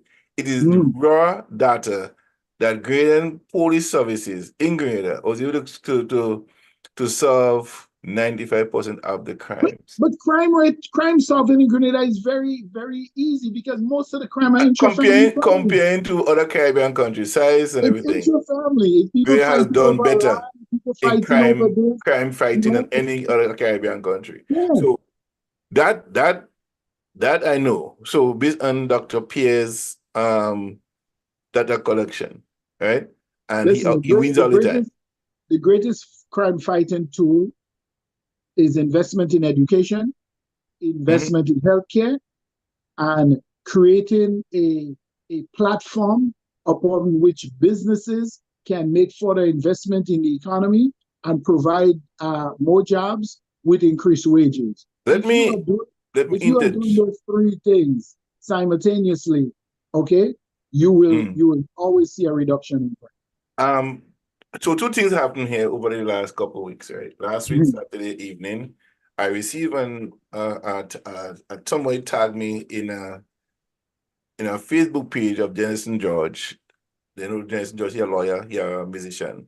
And he said that the crimes, I'm paraphrasing, that the crimes that is now visiting Grenada is because of the letting the criminals go free, and that the mother of Morris Bishop and others. This is so laughable. Don't even laugh so loud. I didn't hear that. He said that the crimes that is not happening in Grenada is a sort of a reflection of the freeing of the October 17 case. No, I can't take this guy. I cannot take him seriously. No. But I always think when you say something so blatantly stupid. Yeah. Well, I call it intellectual garbage. No. Right? Intellectual garbage. No. When you say something so blatantly stupid, your law school should take your degree back. One of the most piece of intelligent nonsense I ever read on Facebook. I'm telling you, I was embarrassed for the whole week until now. The school should just call you and say, "Listen, you're embarrassing us out there. Give us back our diploma." Yeah. Right. And to me, to make those kind of statements publicly like that as a lawyer, I would think that you have to have a visitation. Hold on, go ahead there, but let me take that phone call. Yeah, I mean, I don't know how to have I don't know how to rebut that argument because it's a total waste of my time. It's minutes I would never get back in my life. It just makes absolutely no sense. It's the kind of thing that you see, and that's one of the dangers of social media, that people feel that every boneheaded idea, every twisted thought that crosses their mind, they should put it out there because it sounds smart to them. No, sing it to yourself in the shower. Please don't tell us because we don't want to know. I saw somebody who I consider a friend posted something, I think it was yesterday or 2 days ago. He asked, well, between Morris and Code, who was more show off? Is that even a conversation to me? But where are you going? Where are you going with this? I don't remember any one of these gentlemen being operating in that way. Morris' wife would tell you that he used to go and take case and take payments in breadfruit and green banana. Okay? And that she had to constantly remind him that the bills are to be paid. Oh, if you trace Bernard's own history, he came from very, very, very humble beginnings in St. Mark's. So if you remember Bernard during the process, you probably see him with the same shot jack every day. So when somebody comes up with that, I don't know. I can't. Gentlemen, if I may, PTI can come on camera. Yes. We're waiting your arrival. Arrive well. Thank you very much. No, listen. Good morning to the viewers and listeners. It's Rafael Paul here, Pablo. You're seeing George showing up on the what is Pablo? Because I'm using George's laptop. I thought you were trying to impersonate Hudson. No. Listen. As I usually say on my my Heart of the Matter program. Yeah, Brother John, you've heard me say that. Yes. One of the reasons why I'm here is because, one, I'm a very opinionated person. Yes. Yes. I am driven by certain ideals and certain values. And if the kind of nonsense and the kind of garbage I see being posted on social media, if it's okay for people to be doing that, then I feel I have a right to be out here saying something too. Okay? Speak your truth, man. Yeah, because for me, it's substance over hype. Yes. And the fact that we focus on hype and we focus on all of this nonsensical posts that's there, all of this trivia, essentially what we do is we build a trivial society. Yes. Because what you consume is that what you become. So once you continue to be just consuming trivia, then automatically we become a trivial society. Once you have a situation where your media is being bombarded by all sorts of derogatory and violent material and so on that is being consumed, why do you wonder when it breeds, nurtures, and cultivates the same kind of product in people? Yeah. Why are you surprised? Yeah. Why are you surprised? You know? So we have that situation. And some people just play on it. Because coming out of the nature of the fallout of the revolution, there are some people that just keep playing on that. And as a consequence of the fact that you had a number of people were imprisoned for it, initially they were sentenced to be executed. The execution was stayed. So there are those who know that these sentiments are lingering in our society, and you hear it all the time. When March come about, when October come about, and some people just thrive on these things. That is the nature of the human organism, as my friend Coach Naka like to say. You know, it's the nature of the human organism. We thrive on certain things. Once we see an opportunity, therefore, and the social media is so much about likes and so on. That, you know, you come out there and you put out something. When you look at the posts that get a million views, that get 5 million views, and so on, that get 10 million views. Look at those posts and tell me what substance there is to it. Nothing. In terms of the development of the human mind. Yes. In terms of the development of the human being. In terms of the improvement of our values and what is supposed to make us better people. But these are the things that get the following. Right. Nonsensical things. Yes. So we become a nonsensical people. Yeah. You're absolutely correct. That is part of the reality. So when people come in and say about, okay, when people are making comments like, let's see it here.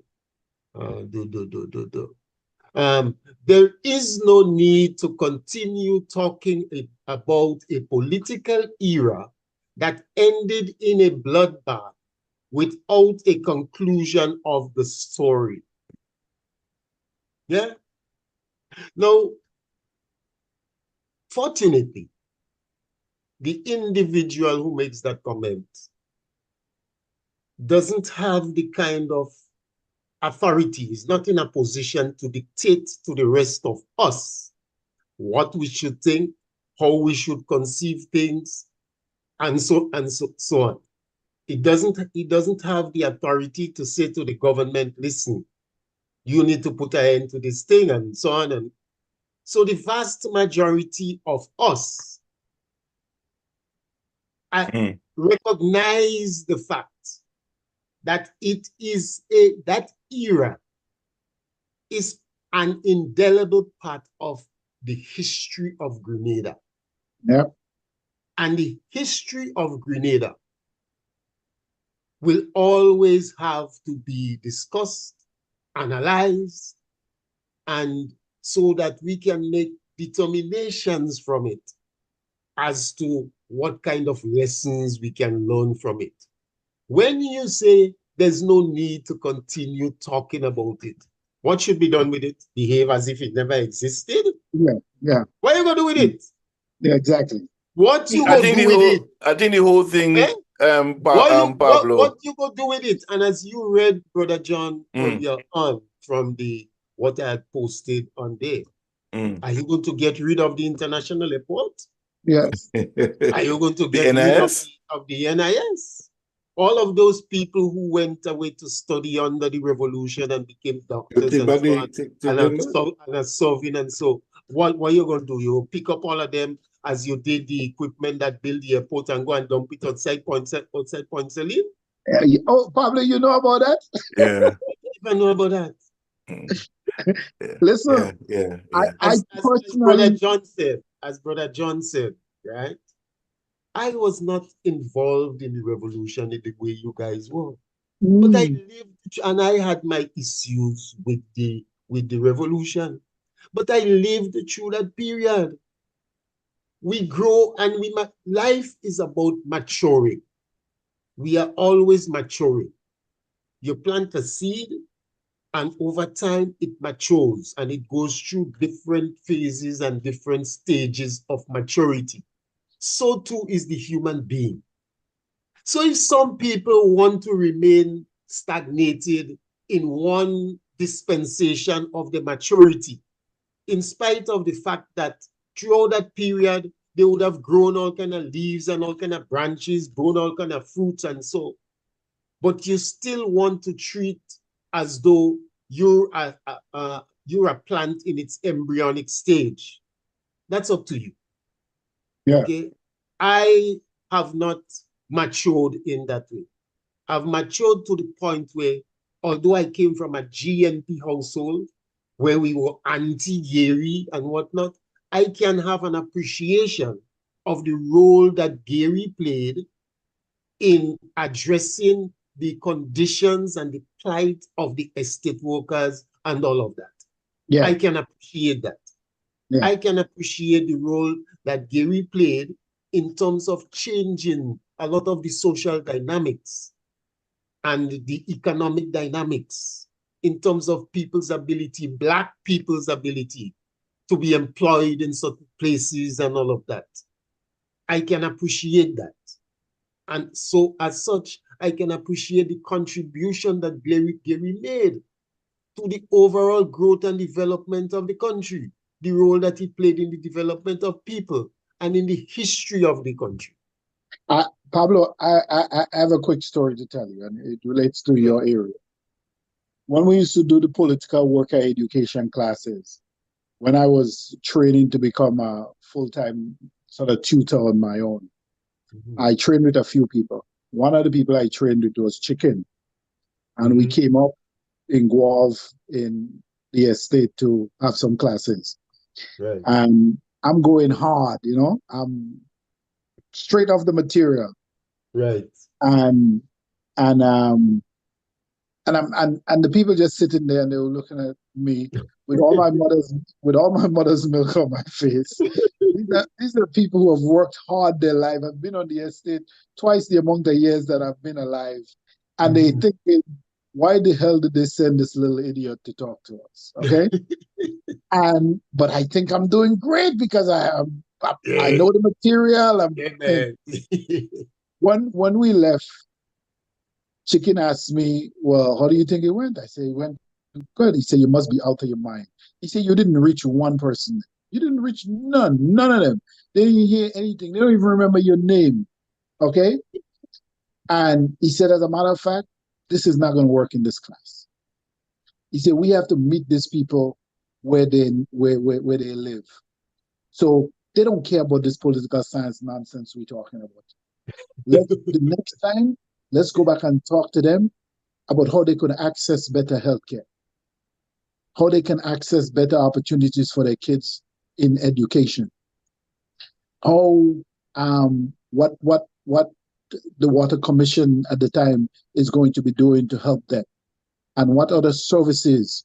Let's make sure we know a list of places in the parish and town where the free milk and this and that is given out. So, and when it's given out, and that irrespective of political leanings, that they can access those services. And in the 2 weeks that we went back, man, when the class, no, when the class was finished, these ladies were coming up and thanking us. Sonny, thank you very much. I didn't know about that. Now that I know, and it just changed everything.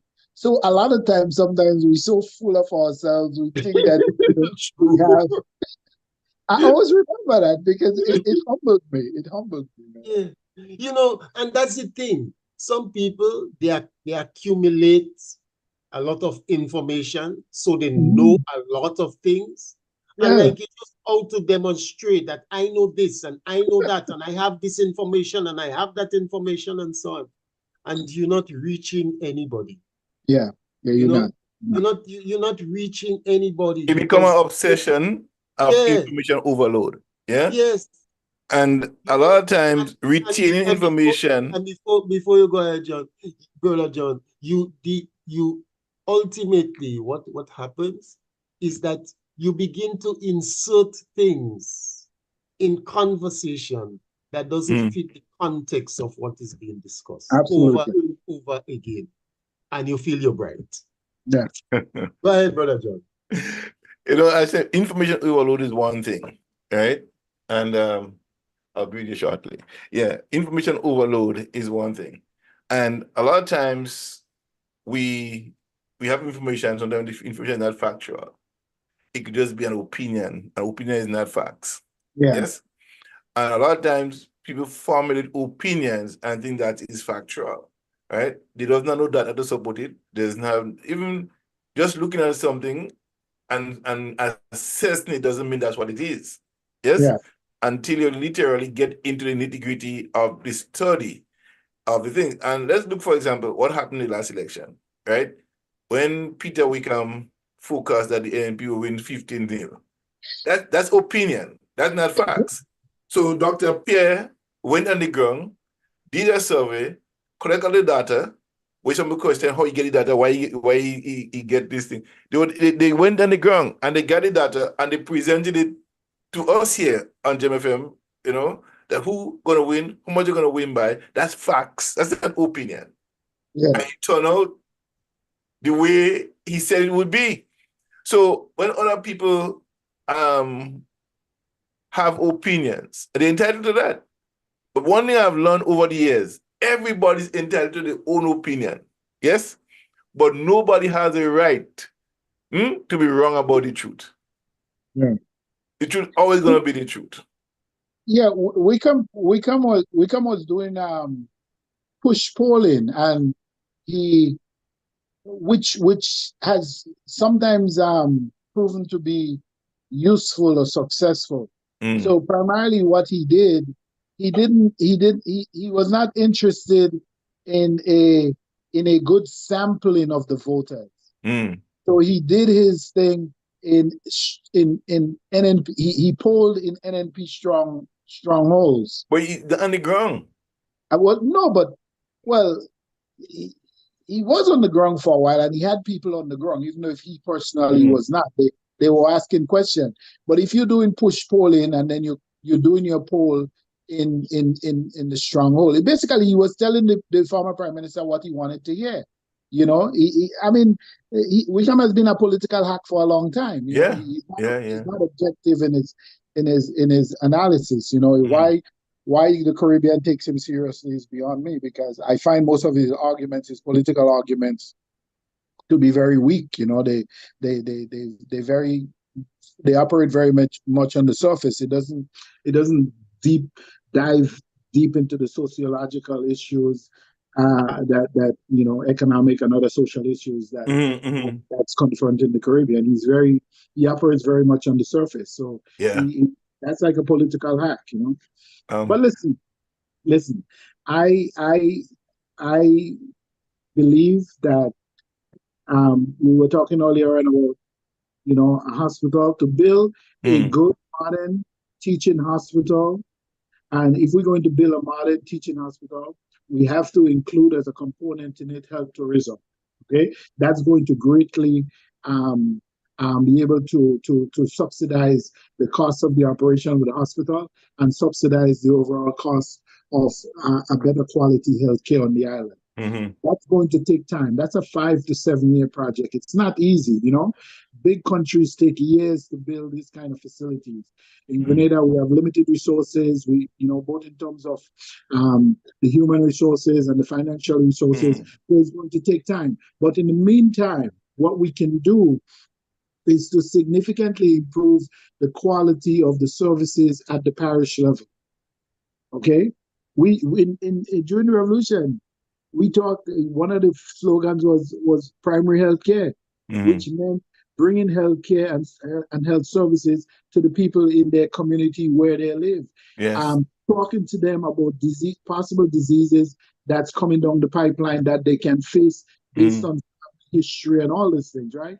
Yeah. So if you know that 5 or 6 other members of your family is diabetic, by the time you're 12 years old or 13, you should seriously be beginning to think about diet and what you eat and what you feed yourself with and how you make strong efforts to prevent those things. So we have to be doing that.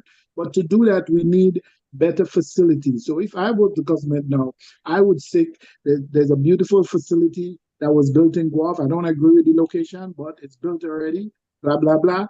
We need to improve the one in St. Patrick's. We need to improve the one in St. Mark's, which is small, the area, but I know it has also been improved. But because Victoria is so close to the one in Guelph, maybe that one can serve both parishes. Yeah. But they need to take a hard look at what's going to happen to Maribo. It is in the wrong location. That's not the population center in St. Andrews. So generally, your major health facility should be at the center, at the population center, where the population center is. St. David's obviously need, and certainly all the Sister Island, Carriacou. So these are intermittent things that can happen. That if you add them up all together within a 5-year context, they would look or can be counted as one big signature project. If you improve the health facility, okay, you improve, you have an ongoing national school repair program and upgrades, okay, and solve the transportation issue. It is not a complicated issue. It takes some leadership. It takes some willpower. It takes some telling some of the bus drivers to go, and solve that problem, because it is embarrassing what happens to our people on a daily basis between that 3:45 and 8 p.m. at that bus terminal. That is not a big problem to solve. We can solve that, begin to solve it in about 120 days. It doesn't take a lot more than that. But in solving this matter, we have to solve this matter in the short term. But in addition to that, it's not a but. In addition to that, there has to be a long-term strategic intervention to address our transportation system overall. Yep. Back in and we must go back to that period. I don't know how people feel that we need to stop talking about that. Yeah. Back in 1979 to 1983, we had a public transport system. Yes. A system wherein you knew that at a particular hour, morning, noon, or night, it's available. There is going to be a bus coming up or going down at a particular hour. and Yes. you could put yourself out there and you are going to get that bus to get to where you need to go. Yep. Presently now in 2004, from the time dusk take you 24. in Sotez, Mm. you don't know if you're getting something to get to Guave or much Yeah. less to get to St. George's. Yeah. You're finished. Yeah, You're you're finished. right. You're right. 2024. Yeah. Mm. Yeah. Yes. So in essence, we have regressed in this Yes. Of regard course. Of from course. where we were in 79 to 83. And you're saying that we should stop discussing that, we should stop talking about that? I Well, mean, you- where is the sense in that? I mean, it's yeah. just not making Yes. sense, Yes. you know? Yes. And So we started off. this is We the thing started that off with we need. We started off with 26 buses. Well, 26 buses. You know, so I this is remember that something that because I we was. need. And Byron Campbell was Mhm. the administrator. He's the one Yes. that oversaw the operation of the buses. And think about Mhm. it. He told me that when the bus came in, just before the bus came in, Bernard called him and said, look, B, there's some buses coming. I want to put a team together to manage it. If you need help, call me. And listen. Listen, The and manager, the first general manager mm, because Byron was chairman of the board. yeah, The first general manager of yeah, NTS mm, was a well-known old-time Gary Wright, but he was determined to mm. be the best person But, to but do manage you know? because Do you he know? had some experience along that line. And there was no question, oh, well, he's a Gary Wright. And And no, that's the thing about Bernard. Let me interject here. yeah, That's the thing about Bernard Code people don't know, right? yeah, You don't care if you're gay, right? Or whatever. yes. Once you're willing to work for the state Mm, without creating any chaos, you're mm, welcome to sit at the table. Remember yes, when they wanted him to jail those guys and then with the flour and the sugar thing, he said, no. I'm going to compete. We're going to yes, set it up that way that we'll put them out of business. We don't put them in jail, put them out of yeah, business. That yeah. they had to come back begging, not only in Grenada, but from the company that supplying Grenada sugar and And flour had to come begging him. I don't know if you remember that, John, Mm, but we in the student movement were very instrumental in pushing the government about the buses. yes. The National Student Council led a demonstration Mm-hmm. against the PRG for Yeah, better public school buses. I led the yes. demonstration, so So, nobody can come in and tell me I led the demonstration. We but demonstrated in the Ministry of Communication and Works. We these had people don't active get part. it. They don't get it. And let me say this, because a lot of times, I just want to support Pablo's point here. A lot of times people sit from the outside behind the fence hoping that you'll fail. Yeah. And you retreat in your thought process and your thinking, whatever you know is true, don't come out and say it. So they will go out every day and say the negative without regard for the innocent mind who did not know. And they gain sympathy for their own um demise. Yes. But the PRG is become like a living organism. It's still there. It's not going anywhere. The revolution in sense is there. All the major players of our society today come from that era. And we are those people who constantly was using or trying to use people to an attempt to remove it from power. Right? Despite the implosion, the fact remains that the major players internationally and locally are revolutionary minded people. Supporters are the children of the revolution. Children that is in position of power, making a difference and continuing the trend. You could look at Grenada today and look at all the major institutional government. And my dear friend Hudson will tell you, watch the co-rights and them, they're taking over. The No. fact Hudson, remains that they Hudson is not always so, gonna be what they Hudson, always is. no. Hudson is not so concerned about that. Hudson is concerned whether you're from country or you're from town. No, both that too. And if you mullah too, even worse. So, but I love my brother Hudson. He's a good guy. a good guy in person, but in political of course. reason, sometimes the way he reasons politics, it's kind of a I think Wayfair will tell you the guy he good at retaining information, right? And you could ask Hudson anything from 19 before 19, whatever he will tell you. He do research, he have his stuff, he knows his stuff, he know a lot. But to really take a Put serious things in context. yes. Yeah. That's and become very, very like I tell you, Hudson, and I know you're listening. Hudson says stuff here, and he writes stuff on the and behind the keyboard. I tell you, Hudson, when you meet people, you gotta have the same passion you have behind the keyboard. Yes. I meet a guy already. He's a keyboard warrior. A guy almost fight me here. About a code on Facebook, yeah.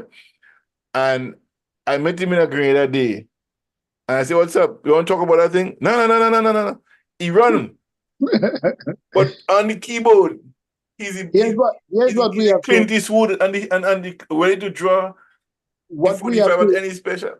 What we have to avoid in this conversation is to do our utmost best to limit whatever personal grievances or personal feelings into the conversation. Yeah. Because once we begin to infuse the discourse with how we may have felt about somebody personally, or whether or not we were slighted by that person or this person, or whether we felt that we deserved that position or the other and we did not get it, then you would have corrupted your whole.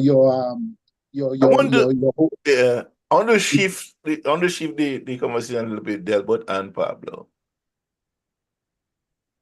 Linda Stryker in a news conference asked the Prime Minister of Grenada if you take personal responsibility for the South St. George's position situation. Why should it? I think I don't think it's an inappropriate question. Pablo wants to go and say something. Pablo? Yeah, but why should he take personal responsibility? That's what I'm trying to find out. That's what I'm asking. Why should he take personal responsibility? Right? Yes, one would say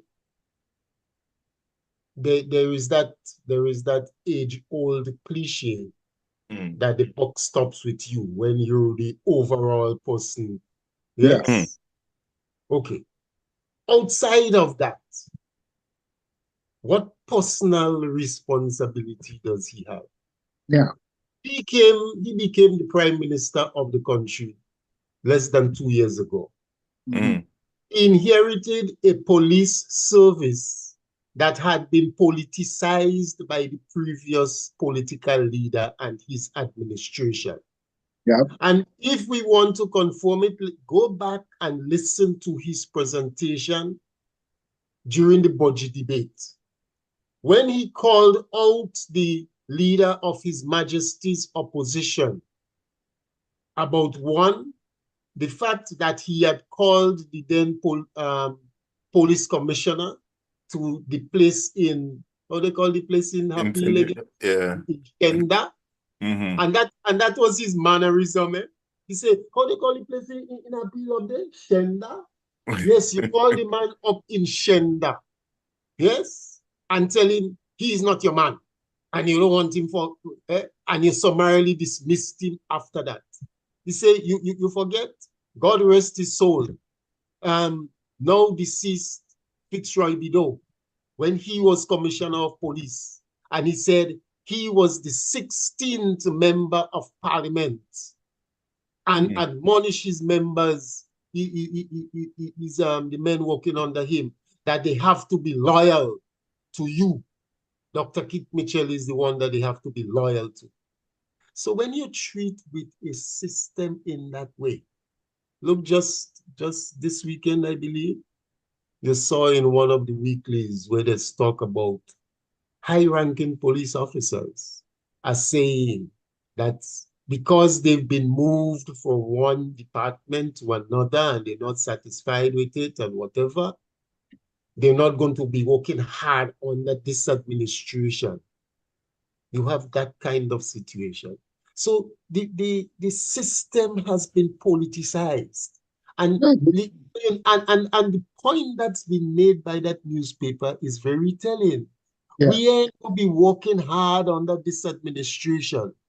And according to the findings of the investigation that the Prime Minister reported on, that the police has done, they have found that it was negligence that resulted in the 3 prisoners escaping.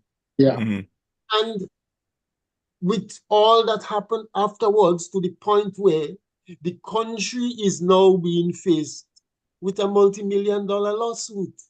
Yeah. Why? Because of negligent, politicized police officers. Yeah. Mhm. And Then Pablo, why that should we be taking personal responsibility for that? yeah. And that police precinct station has a long history of incompetence. Okay? A long history of incompetence. Listen, as a journalist, she's free to ask any question that she wants. That's what freedom of the press means. That means that you're free to ask a silly or stupid question also. The Prime Minister, as Pablo said, has ultimate responsibility for the security of the nation. So he can take responsibility on behalf of the nation for what happened, or however you want to phrase this, because he has to also be careful, and he's a lawyer, so he knows that what he says cannot be used against the nation in court later on. Okay? So if he goes out and say he takes personal responsibility, he's definitely putting himself and the nation in legal jeopardy. Yeah. he's putting us clearly on the hook. So the guy is too smart to say something so stupid. But I have and I got some pushback for that on Facebook when I said that what if these 3 young men had escaped and they had killed 2 Grenadians or 2 people from Trinidad or St. Vincent or St. Lucia?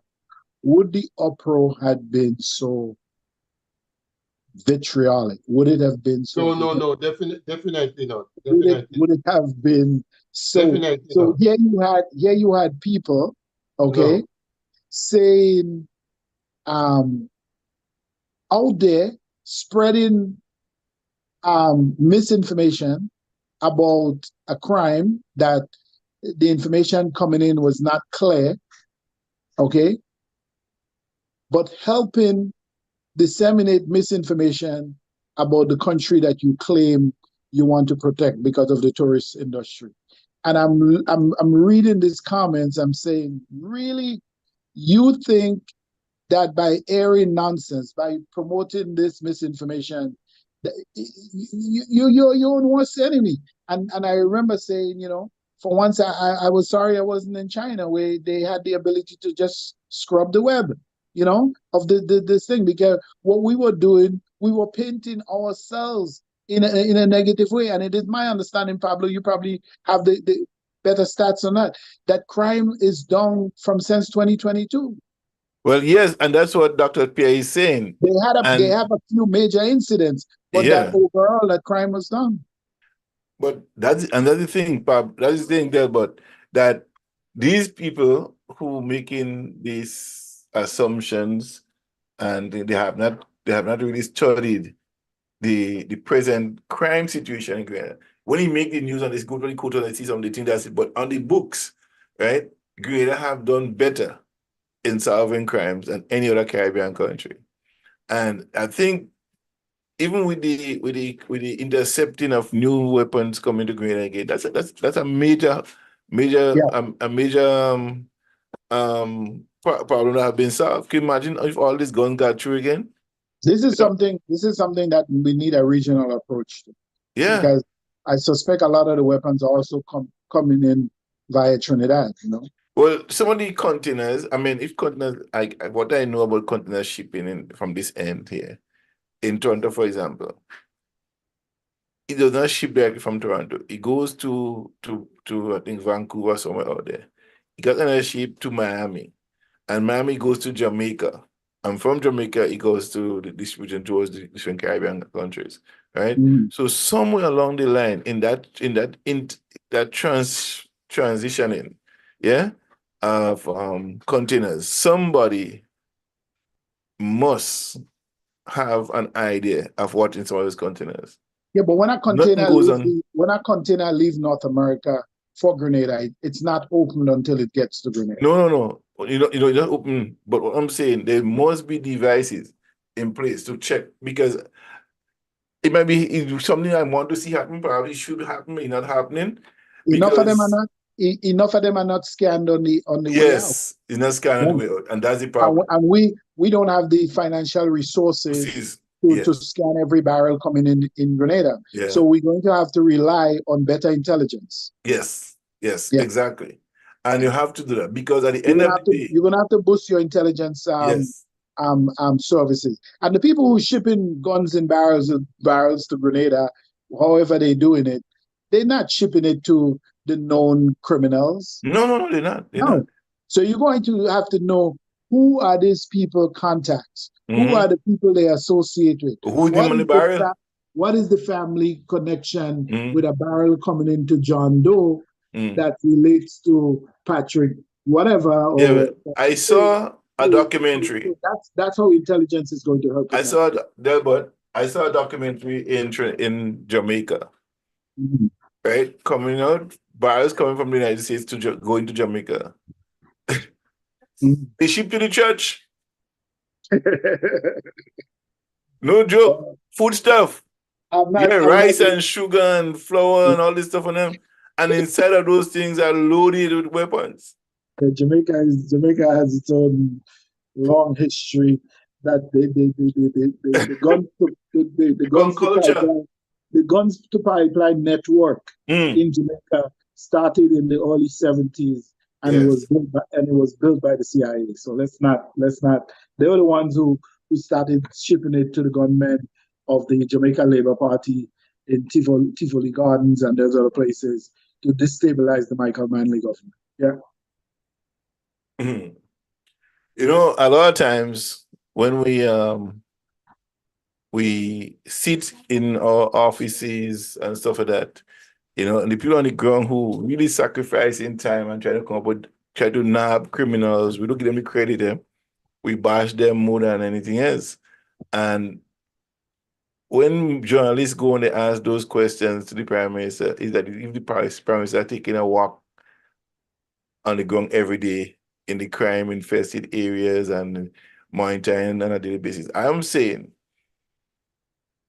you have to give the Prime Minister a report on national security every day, something update every other day, whatever. He has to have information at his disposal, and his team should make recommendations.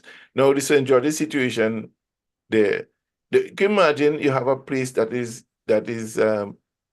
not sealed properly, and you don't know, you know it's happening, you know it's there, you know it's not done. And that's not the Prime Minister knowing that you, the head of the department in charge of that station, you should report that to your high command. And you take personal responsibility and fix it. Because your whole thing is to safeguard the community. And if you have dangerous criminals, you have to take personal responsibility right on the ground level there. This is not a hard problem to solve. No, it's not. Because we have to ask the question whether or not this thing was done to embarrass the government. That's exactly. And to me, that's what it is. And one of the ways to get to the root of that is to polygraph the officers on duty. Yeah. Or polygraph every single officer attached to that precinct. They're not regular citizens. They're part of a paramilitary force. Polygraph them, and if anybody is found to be in deception, that they are terminated immediately and prosecuted. Yeah. You know, these people who run this operation, who have political biases, right? And someone said it last time. Tillman made the mistake of keeping people in key positions that should not be there.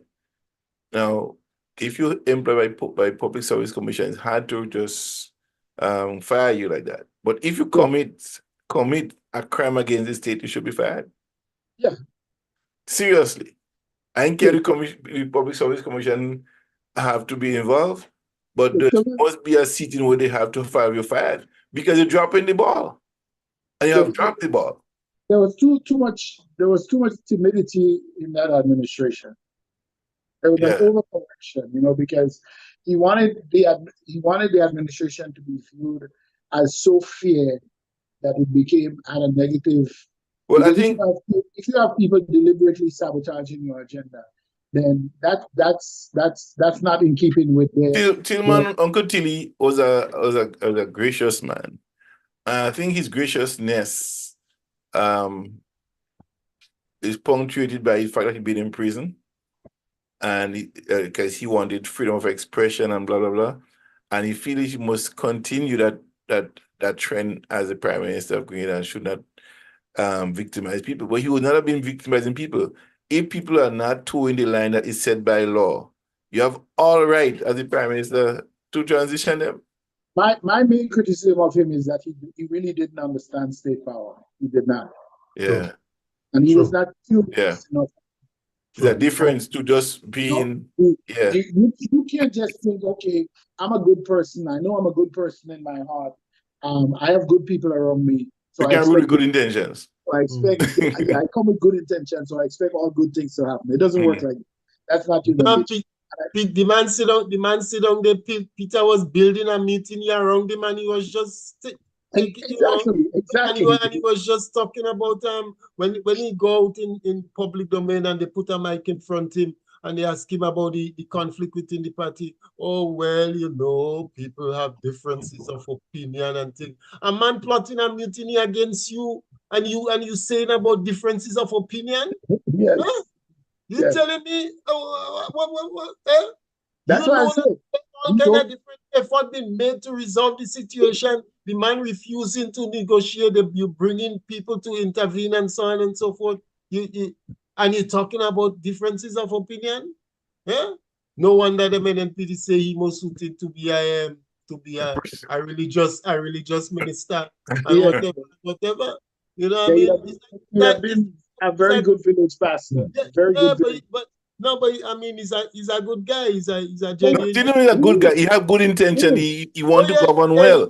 But then you can't sit around. You can't sit around and allow people to walk all over you. You can't do that. The man, he take care. What else do this man take care? Even Nazim too, Nazim quiet too much. Nazim take it like a sheep under them people. Yeah. They saying all kind of thing and true, and you don't rebutting, you don't thinking, and then afterwards now. Pablo.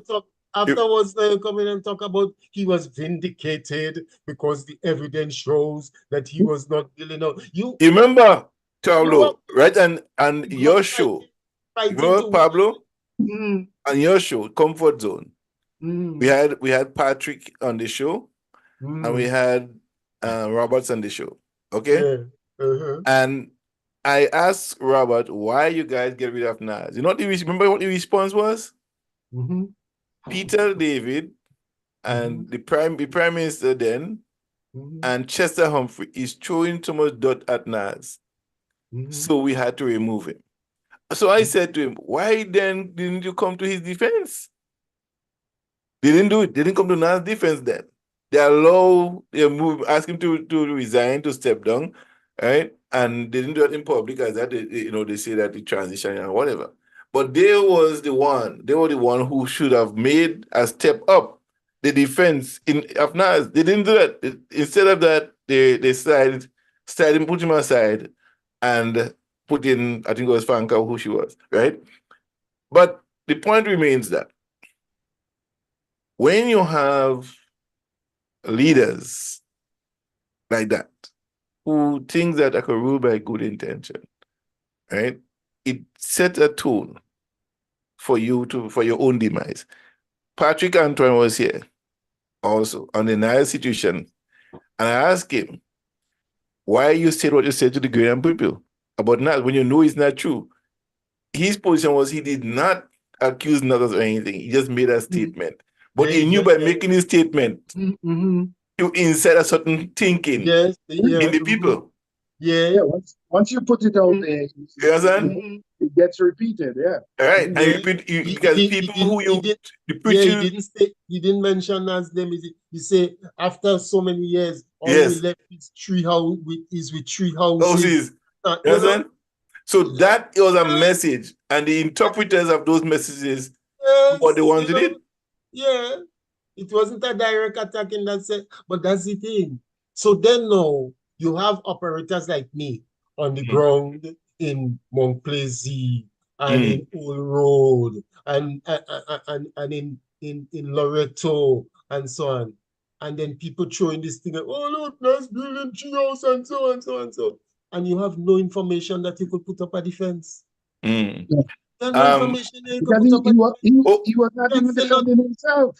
No, you can't say he wasn't defending. You remember those guys? And I tell you, I was like, oh my God, when does Russian show up at Nas house? Like, are you kidding me with the oil thing? Listen. I was so upset about that. Right? I was actually in Grenada like at that time, and when I found that out, I was so upset because I said if it were me, they would have been dead. They would have found their body. They would have found their body in Perseverance the next morning. They would have found their body in Perseverance the next morning. You can't There's do that. no way I was going to give on that. No way. And you see, Nas is a good guy. He don't have that in me. I do. Nas are the killer instinct in him. It's not Nas. That is not in Nas DNA. You won't find I would have created a death squad in 60 minutes and they would be dead. They would be dead. Oh my word. On the gun thing, and guns coming in. Yes. So I believe I may have shared that it's an article from the March 8th publication of one of our local weeklies. And it says, look at operations at a particular shipping company. All right? It says, a former Grenada Deputy Controller of Customs has called on the authorities to tighten the operational management around some of the points of entry of goods coming into the country. Speaking to the newspaper on Tuesday, the ex-senior public officer said he visited that company shipping on at its location in St. George's and was amazed at its operation, including the shortage of customs staff at the facility.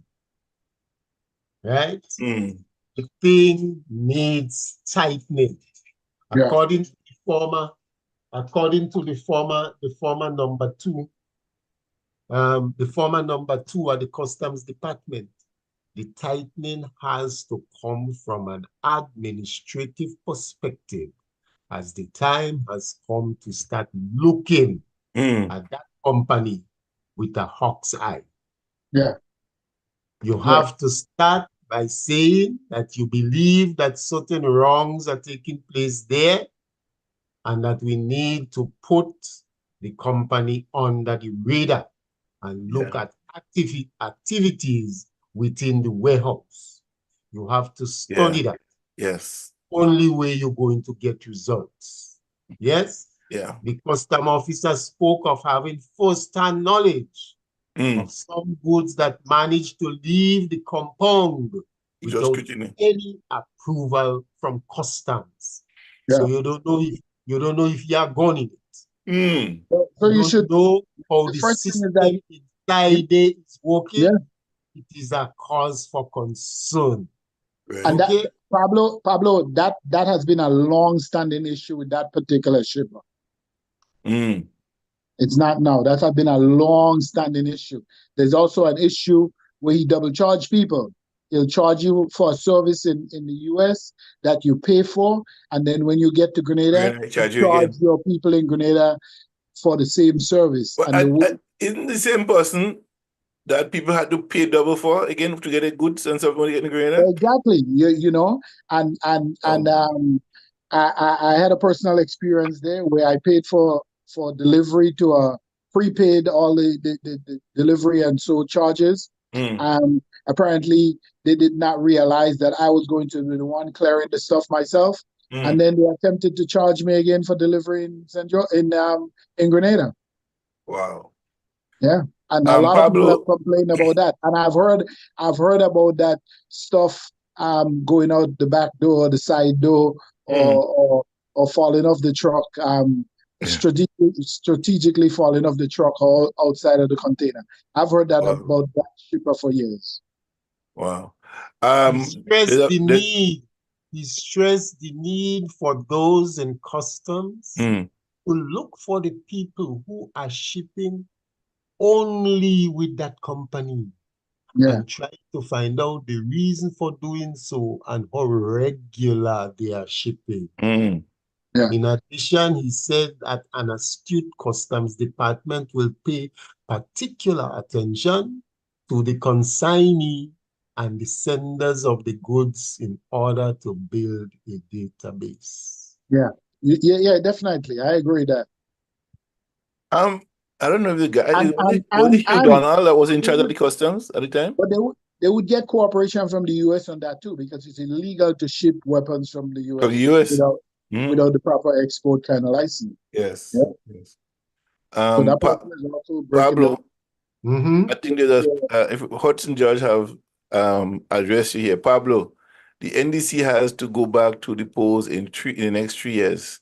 Enjoy your dispensation and continue to believe that you can stifle opponents' voices. I wish you all the best. Hudson should just come out and declare his long time. Who is stifling? Where has he brought evidence of stifling others' voices? It's all well and good to say what he says there, but has he brought any evidence to demonstrate people's voices being stifled? I know that. I just read what he says. So he also says Grenada's crime rate is low in comparison with its neighbors. Recently, we have had a slight increase in crime in the last couple of months. Well, that is true, but at the end of the day, I don't know if it's crime still. No. Let's not confuse an increase in crime with a few high-profile incidents. Yeah, exactly. They're not the same thing. It's not the same thing. You know, Brother John, I engage these gentlemen in one-on-one conversations. Okay? And he would raise an issue. Like, for example, he started off a matter with me regarding why Maurice Bishop's face should be next to Gary on the $50 commemorative bill. Okay. Right? The commemorative $50 bill for the anniversary of it. What was his views? He has a problem with it. Okay. Yeah? You don't see why Maurice Bishop's face had to be there. So I said to him, because these are the two leaders, the two prime ministers, who over the past 50 years have impacted in the most profound way on the lives, on the history, and the development of the country. Yes. Okay. Pablo, that's the best. Yeah, that's the best clinical answer, right? You can't argue that. That's you it. You can't argue with that. Then he jump on those about communists and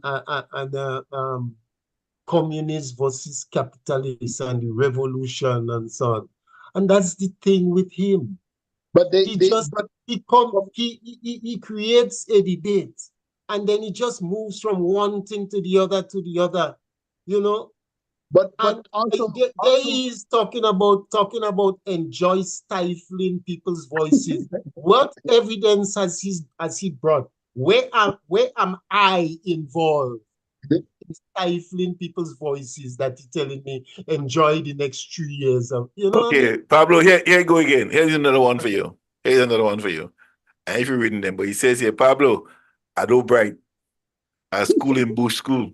The only bright people are the ones who invent modern technology. In terms of information, I was trained to do research based on social science information. I am accredited in that field. At Do Bright, I was trained, bro. If you have a gripe with opposing views and information that is historical and political, that is your problem. But you see, there he is.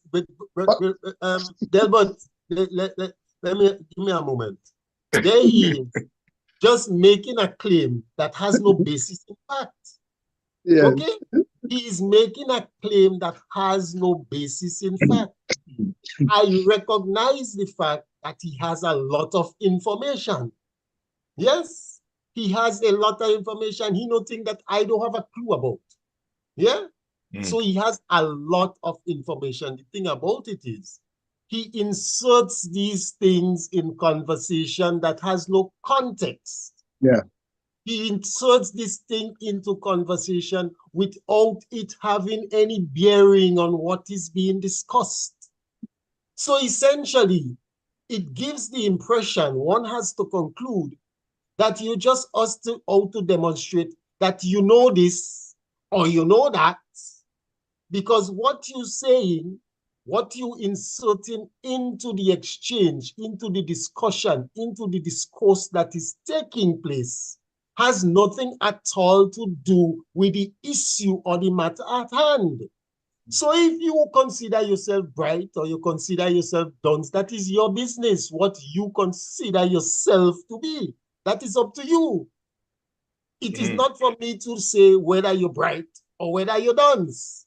What I am saying is, if we're discussing an issue and you're putting into the discourse, into the discussion, matters that has no context or no concern with it, then something is very wrong here. Okay. And that's what I'm saying. Okay, next issue. By the way, John, it was Morris who signed the agreement for the documents for the establishment of the Eastern Caribbean Central Bank for Grenada.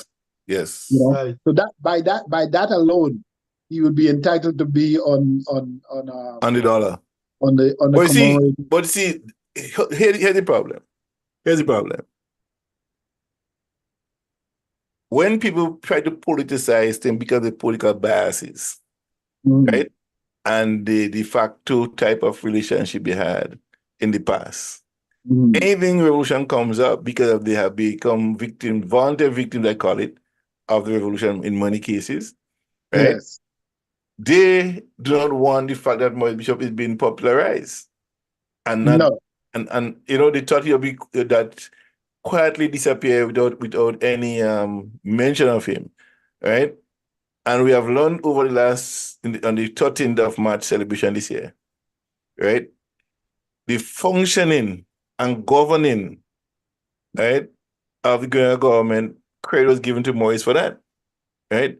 But we learned, and many Grenadians probably know, that the background, the engine room to make sure everything will work well and grease well to function effectively was BC. You understand? So we don't give credit is due all the time, but being the leader of the Grenada Revolution, functioning in that capacity, Maurice has the right, they have the right to put him in that place where he is at. Yes? He deserved that position because that's what, and we knew who he was.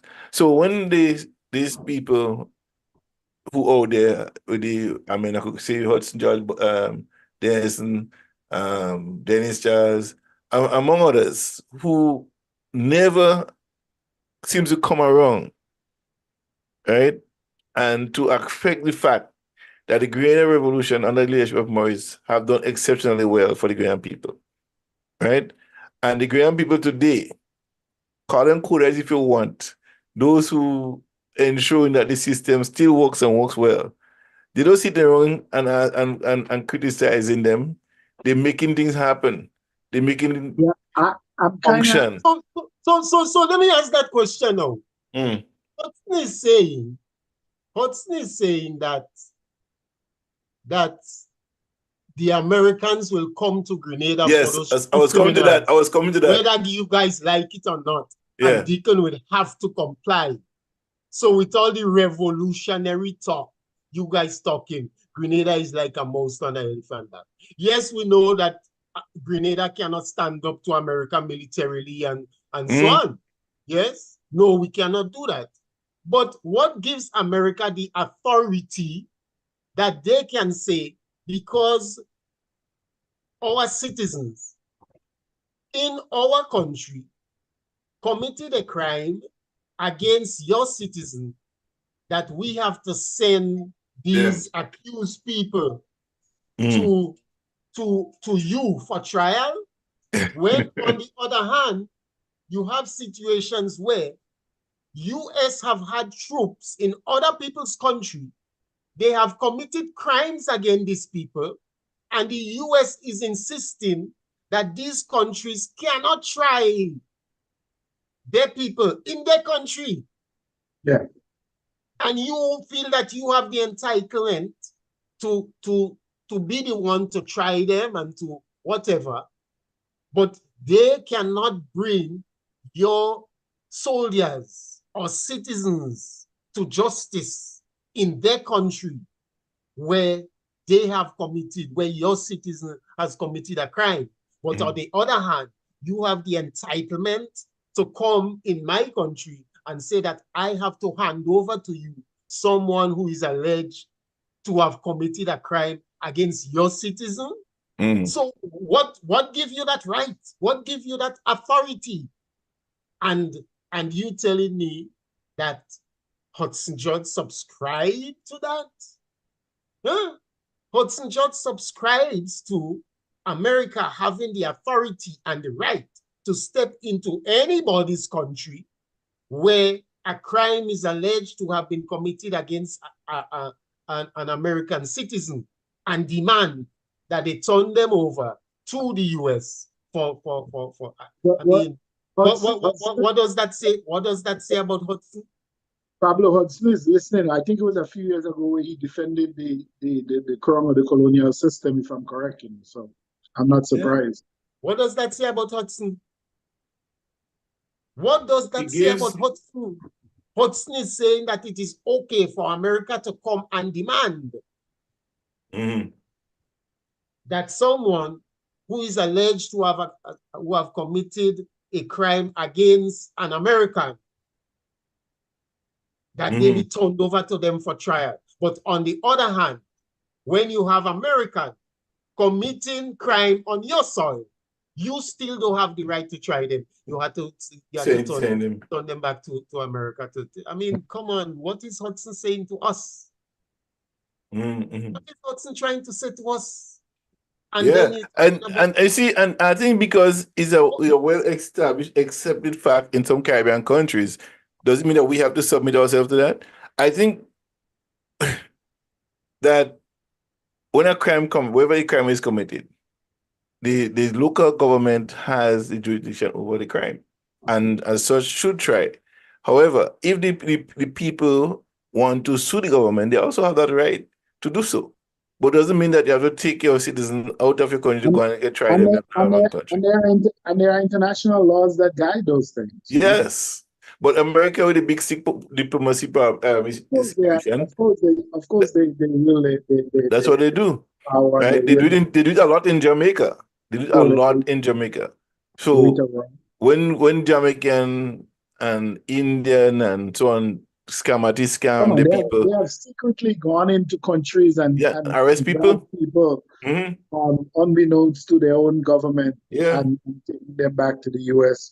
Or if the person might be too high profile, they send them to a rendition site to be dealt with. Come on, listen. We know this thing. So I don't know why he would subscribe to such a doctrine. Well, fortunately for Hudson, I don't know what reason there is, but on Facebook there is no option for me to reply to his statements. I don't see that option for reply. Where right now? Yes, I don't see an option. Just click on your page. you follow the thread. I just comment in the comment box. Yeah, no. Just comment in the comment box, address him Yeah. in the comment box. You can do that. But I think he hear it loud and clear. Yeah, yeah, me. That's why you I see know. putting up But this.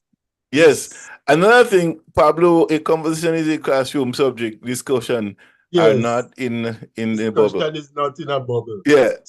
John Kelly's. So when you're having a discussion and you're talking about a particular issue, you could just do so and switch, and you could just bring anything and just drop anything inside the conversation. That's how we hold discussions. Yeah. You know what I mean? But the whole idea, another thing, Linda Striker question, and Delbert could start off on this one. I know Delbert was saying it's okay. So I want to hear your opinion then, because you didn't express yourself yet on Pablo had level his. So I want to respond to that. Linda Striker question is too deep for you guys to understand. The US administration, well, probably that's the first part. Yeah. The U.S. administration will ask Prime Minister Dick Mitchell to extradite those three criminals. The question is, will Deacon tell the U.S. that Maurice Bishop said Grenada is in nobody's backyard? So that way, let me respond to that. A question is not silly. We need to say nothing about who backyard and we are a sovereign state. And we try whoever it is that commit whatever crime on our soil, case closed. Yeah. In the first place, the US will not ask for any extradition on this case. This case will be settled in a civil suit with the family. The US will not ask for any extra. So if Hudson believes that, then he really does not know the one-on-one of US politics. That will not be a case that will ever come up. But he's saying that America that they will come and that Mitchell must comply. Yeah. That's what he's saying. That's not going to happen. He respond to me now. We say, Pablo, did I write that America is right? So he said, essentially, he's trying to say, he's not saying that America is right to do so, but he's saying that America will come and that Mitchell will have to comply. And I'm saying that's never going to happen. What infantile kind of mentality and kind of reasoning is that? Yeah, on the one hand, you try to say that you ain't saying that America right to do so. Okay? So you push it back against me. I ain't saying that America right to do so, but America go come. How you know America go come? But his statement is saying that America go come. His statement is promoting their right to do it, right? That's what he's doing. Essentially, that's what you're doing. Yeah, that's what he's doing. Essentially, that's what you're doing. I mean, come on. Okay. Somebody was saying something? US is not going to ask for any extradition on that.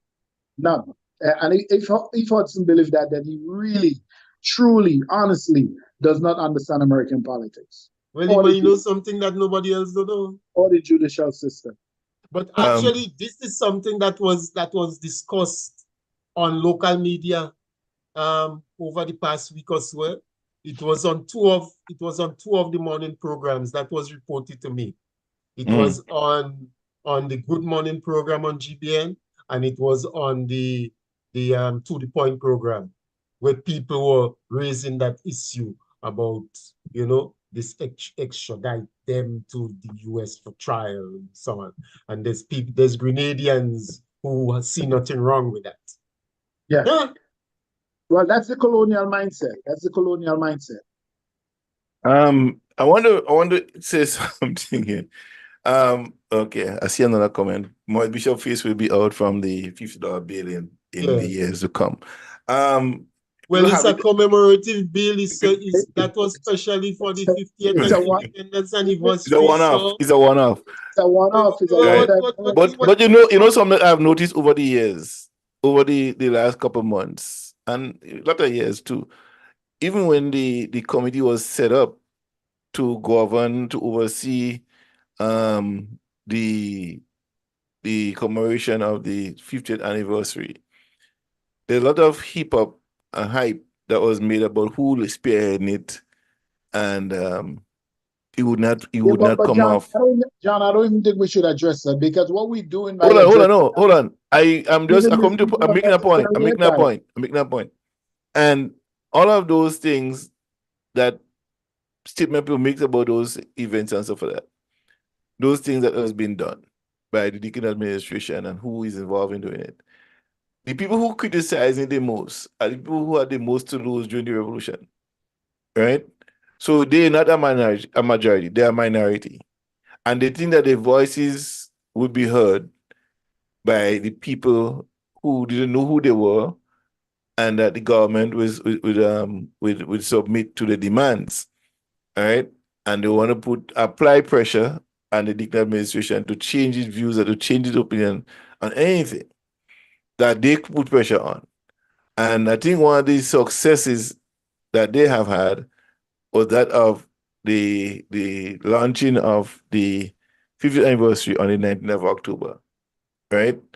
But that too in itself speaks to the mentality of some of the people who criticize the people who are selected.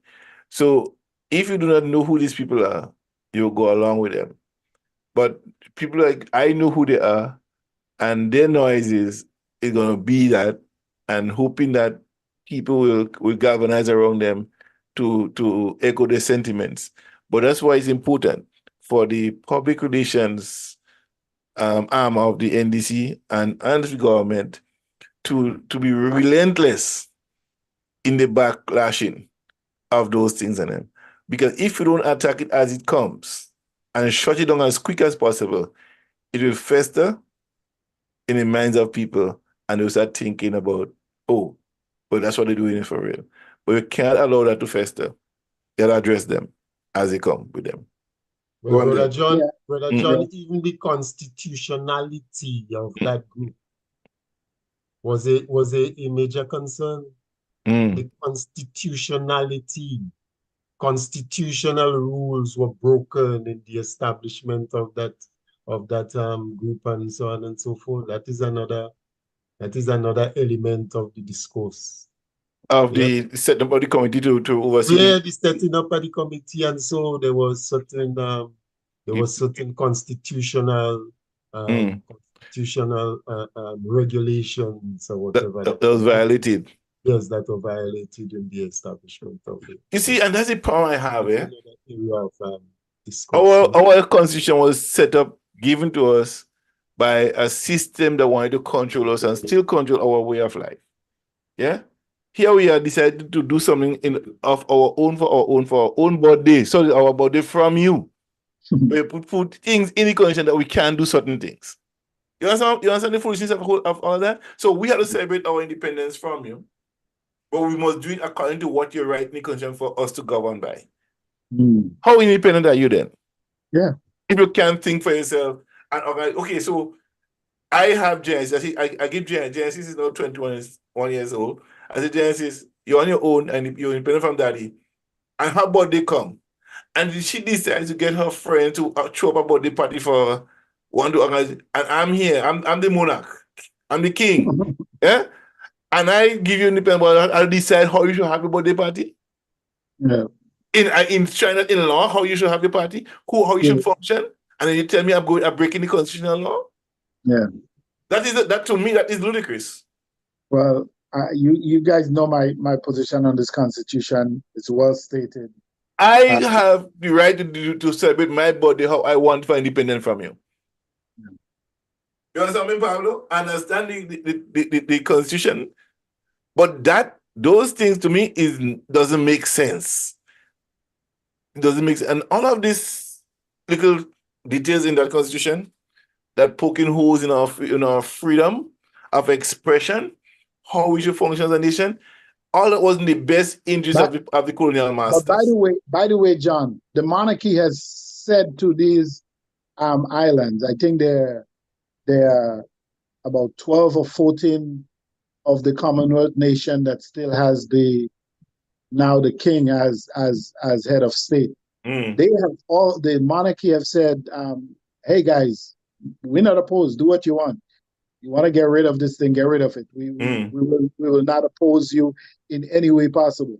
So they know that this thing is no longer useful, but yet still we want to keep it away, keep it on our head as an albatross. Come on, man.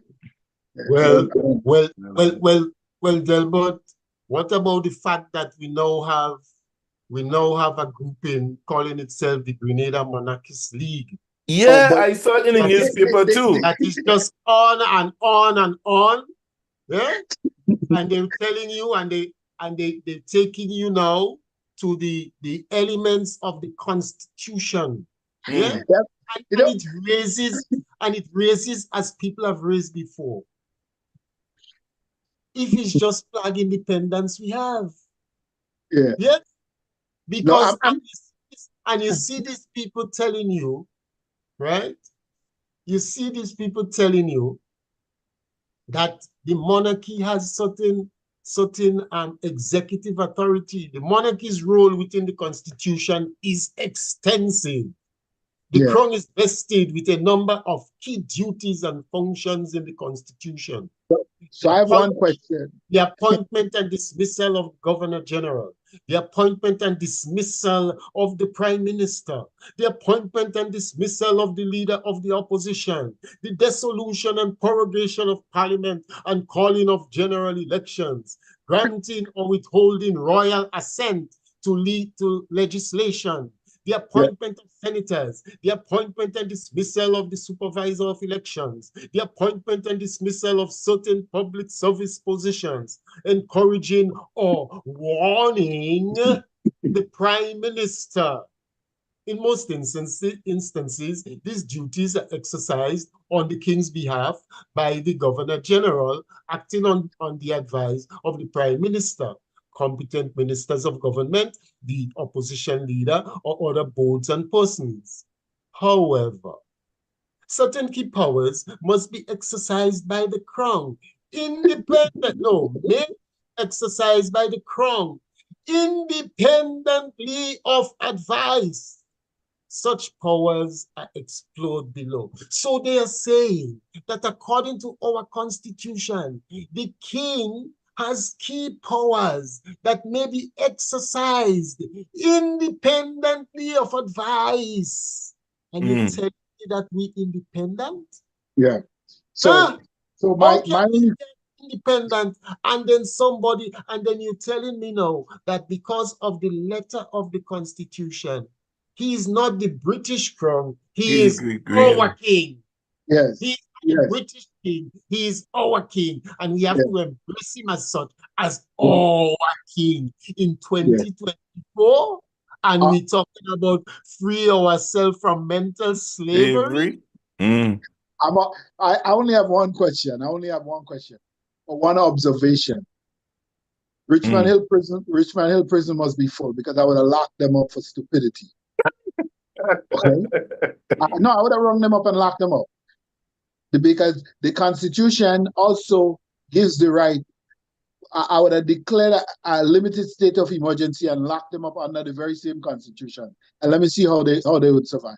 I mean, I can't fathom the level of stupidity in that organization and in the people who are promoting that idea.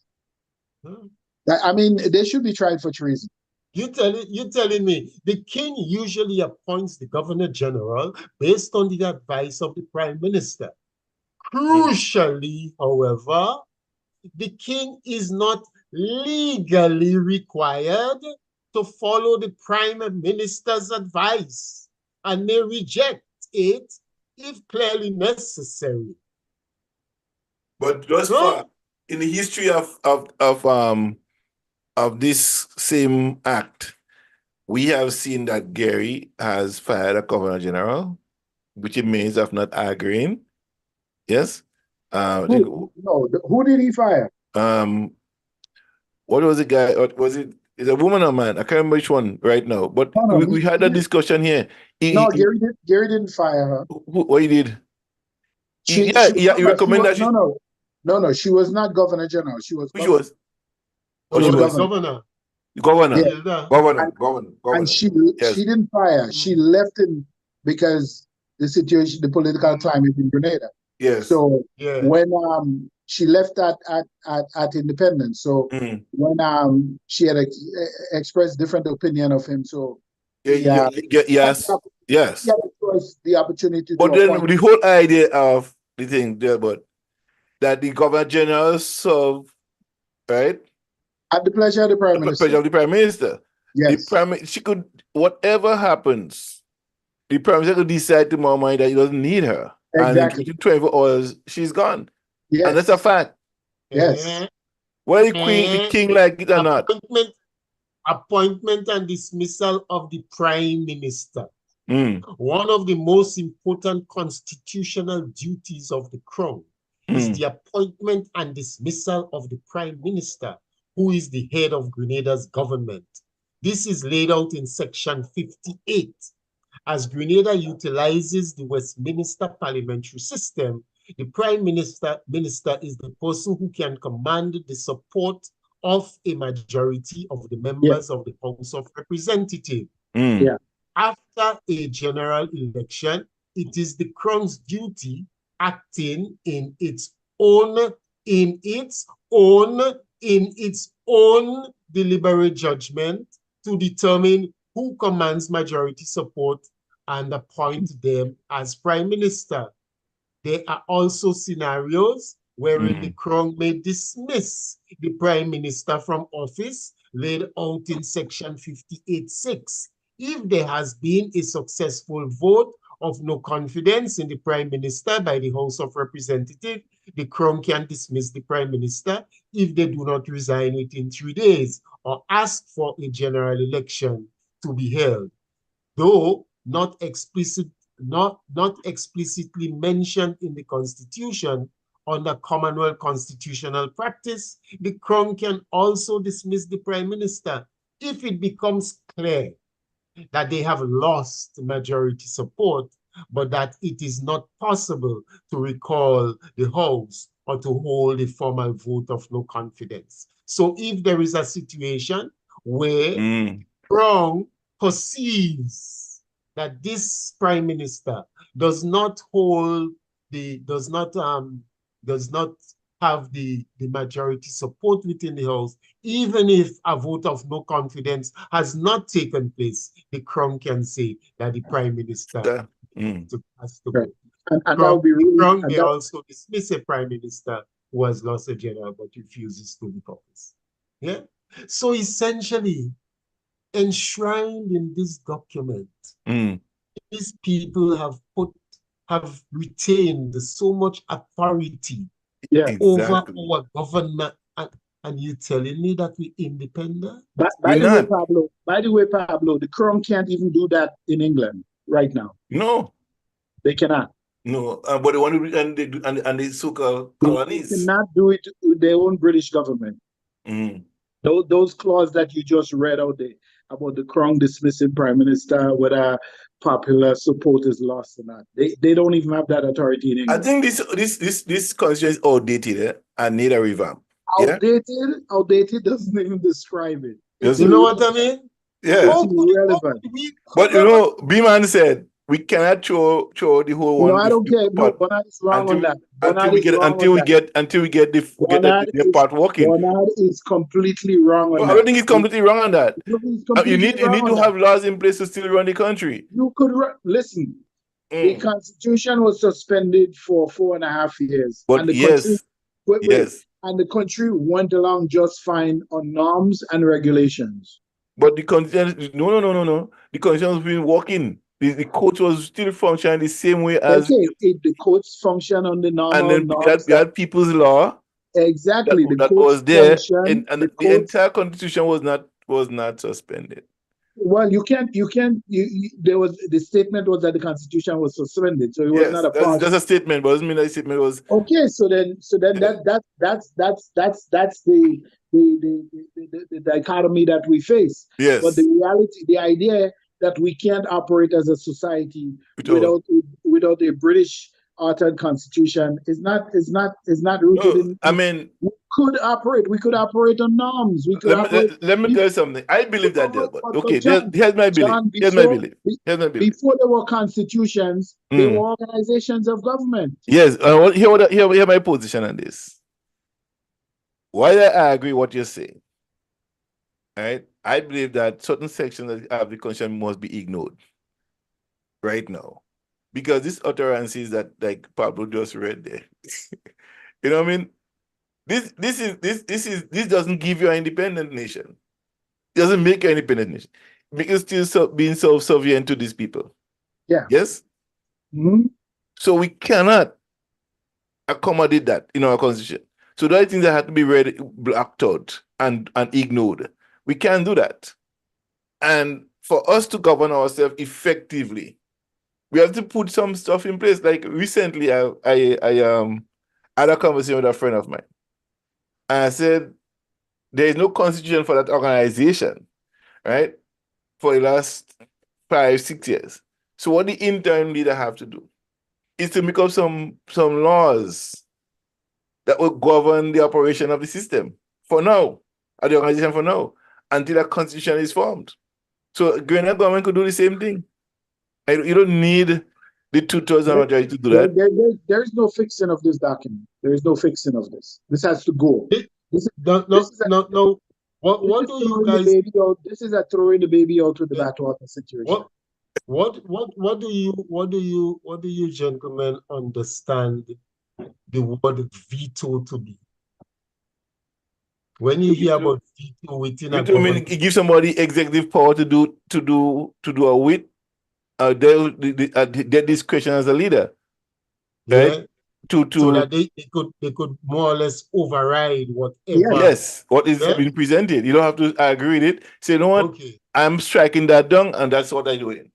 Well, royal assent. Mm. Royal assent, also at times referred to as royal veto, is laid out in the Constitution, section 45. The king is, under section 23, one of the three components of parliament. The king is, under section 23, one of the three components of parliament. The king is, under section 23, Adwina Umar Johnson, one of the three components of parliament, alongside the Senate and the House of Representatives. As such, all legislation passed by the Houses of Parliament must receive the approval of the Crown before it becomes law. Section 45 explicitly provides the ability for the Crown to withhold assent to legislation. The withholding of assent will mean that the legislation cannot become law, making it invalid, and it cannot come to effect. Yeah. Royal assent. But if she served at the discretion of the Prime Minister, right, and she don't sign, she could be fired and replaced. Yes, but the Crown, remember, she represents the Crown, eh? Yes, she represented the Crown. The king coming on and sign nothing. The king coming in and say nothing. She's the one doing it for the Crown. Yes, but apart from that, the Crown, because she's representing the Crown, if she's not there, so then the buck stops with the Crown. And the Crown can refuse to give assent. But Pablo, the Crown has no choice. The Crown, what the Crown going to do? Send troops to Grenada? They don't have an army. They're fighting for their own survival right now. Well, according to the Monarchist League,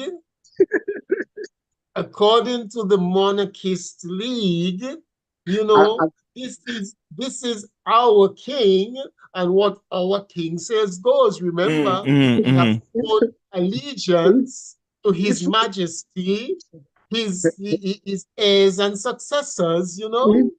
If we weren't broadcasting to the public, I would change the name of that league. I could come up with a nice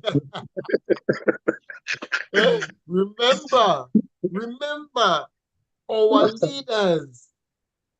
leaders must, in order to take their seat in the House of Parliament, they must, and I repeat, must swear an oath of allegiance Yeah. to To the crown. crown, to His Majesty, Mhm. his heirs, and his successors. Mhm. I'm going to send you. I don't know if you guys listen to him. John Oliver. He's a British comedian. Does a program on HBO. He had a program that he did on the monarchy. I don't know, maybe about 2 years ago when the Queen died. It's funny, but it's very, very, very instructive, and he does mention Grenada in it. I'll Yes. send you. Yeah, he does mention Grenada, and he examines some of the problems with the British having a monarchy and whatnot. And listen, Mm. if the British people, I think it's like 60-something% or whatever, still want to keep the monarchy, that's up to them. That's their thing. But don't come and tell me that I, as a Grenadian, have to swear allegiance to you. No, that's not going to happen. I am, you know, the constitutionalists will use all of the No, John. These people are not no constitutionalists. Okay, what they are. they are colonial lackeys. Okay, I beg to differ, but at the same time, they cannot defend any argument in any substantial way on the Constitution.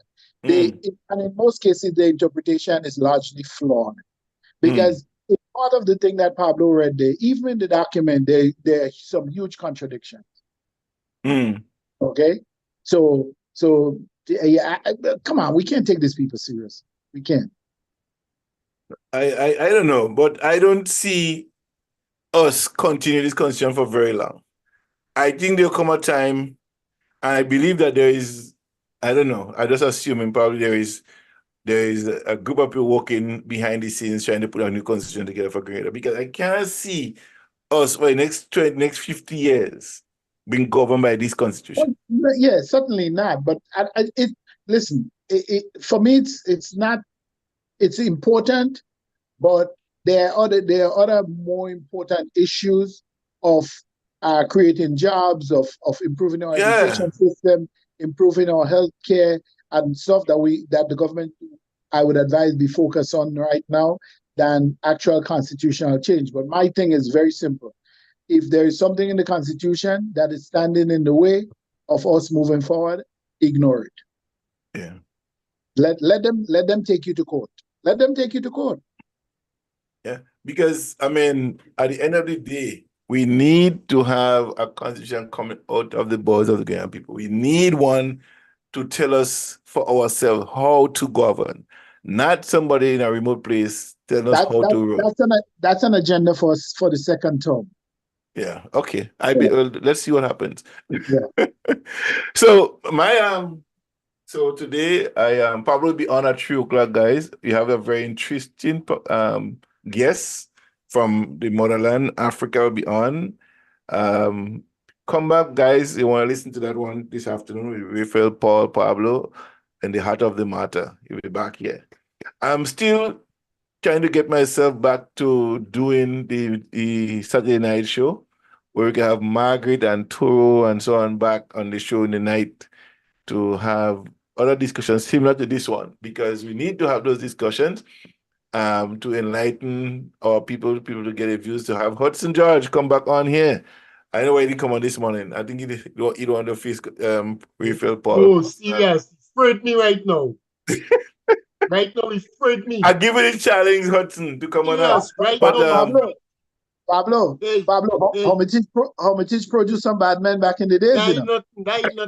Right now, he afraid me. Serious. Hudson George is a good sport. Don't worry, Hudson George is a good sport. Because I'm telling you, he love debate. Hudson George love a good debate. Give him that. No, Hudson George afraid to debate me. Afraid to debate people. He love debating. He love standing a debate with me. Hermitage was always known for good cricket, good draft, and debates. And good breadfruit. Well, that one can stand up with that Guam Victoria man. They have the best breadfruit in Grenada, no doubt about it. Hudson George. Hudson George is a good sport.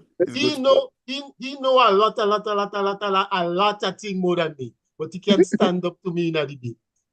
No, there's a walking dictionary, a history, Yeah, and he has all of that document with him. Give Yeah, him but he a- just he's he allow he's a walking encyclopedia. The The man is information good. is The man is just good. printed there, right? The information, when you pick up a book, the information is just printed there. It's recorded, Yeah. right? That's what he's good at. He's good at recording. That's what he's good at. Hudson George. The Totally outside. Look, he trying to challenge me here with that thing. with what? Eh? With what? He trying to challenge Wait me a- here with that thing. I forget how do I see the Pablo, reading? Pablo, in Ethiopia, the people get rid of the Ethiopian monarchy, but some folks in the Caribbean still worship the former Ethiopian king. Therefore, how can you blame those British monarchs in Grenada on the other hand? I mean, come on. One, the relationship and the matter relating to the British king is totally political. Hold on. Pablo and Delbert. So I'm reading this here now. Jericho Osborne. I'm trying to figure out how. Yeah, it's Go ahead. totally political. On the other hand, and he's talking about the Rastafarians' recognition of Haile Selassie in the context of a God relationship. Yeah. So you're talking about chop to cheese. That's two different things we're talking about here. We're talking about a government being given authority based on the fact that they have to swear an allegiance to a crown in order for them to take the office, to take the place in the office of the governance of the country. What relationship is that to what Rasta believe? What is the relationship?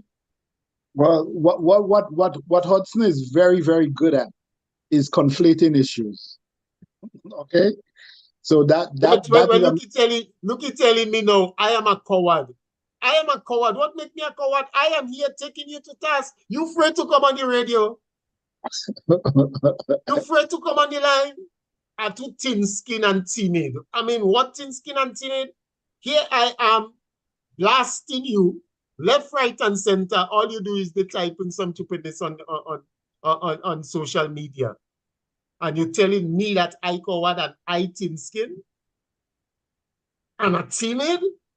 You find us something timid?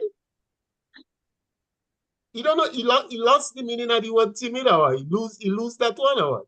He forget what timid means? He feel things are just because he says so, it is so. That he say that we should forget about the revolution and so because and people were just, oh, Hudson say don't touch that and don't think that, and then you.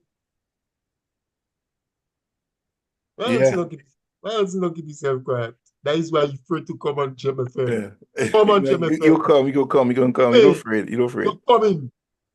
You don't come in. I bet you what's not coming on Gem FM. Once a day, what's not coming. Talking about who coward and who timid and who thin skin. Come on, Gem FM. Come. Yeah. Come join the hot seat. Join the hot seat. And see who could debate who. Come. You're afraid. Brother John, Delbert, I see you guys are going on. All right. You get prepared for the next. Yeah.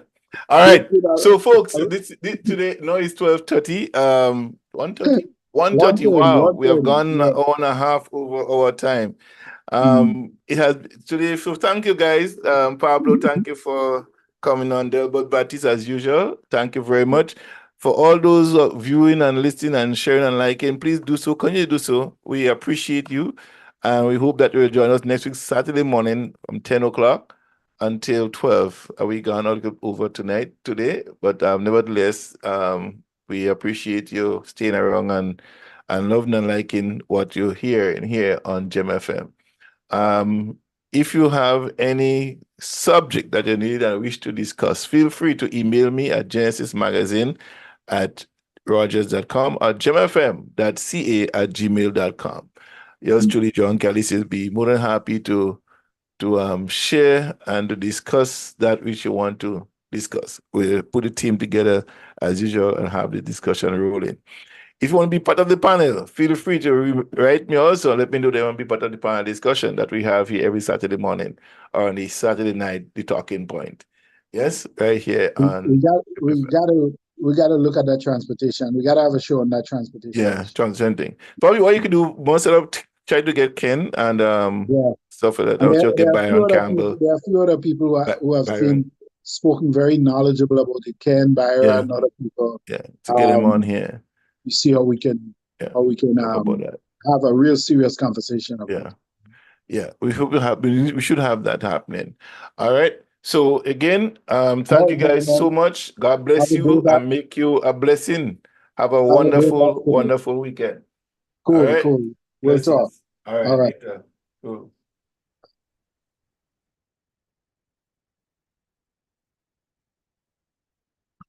So I got my philosophy about golf from Phil.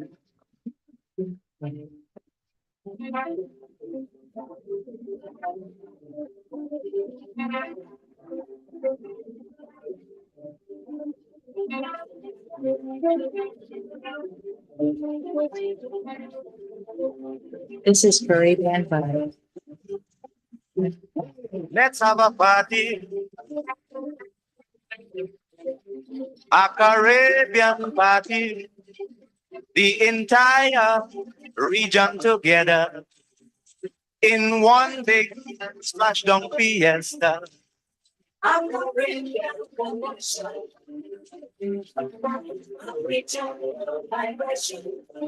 I say we jamming to the songs of the Caribbean, we grooving to calypso and silver.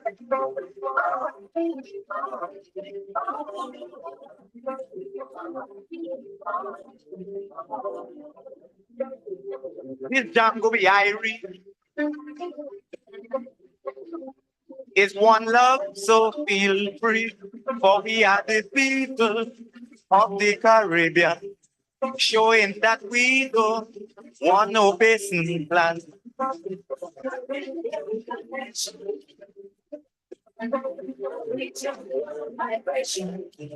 I say we jamming to the songs of the Caribbean, we grooving to calypso and silver.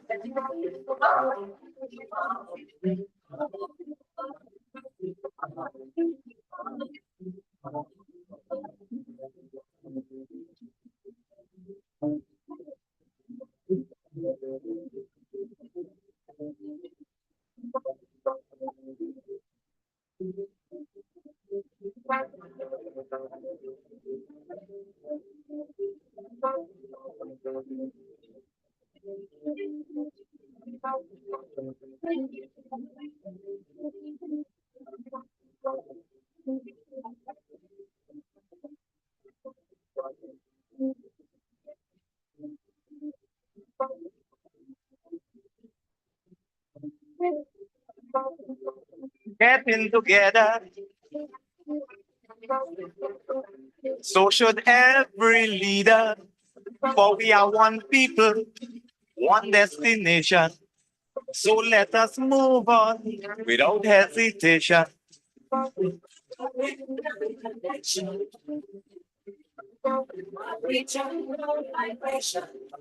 I say we jamming to the songs of the Caribbean, we grooving to calypso and silver.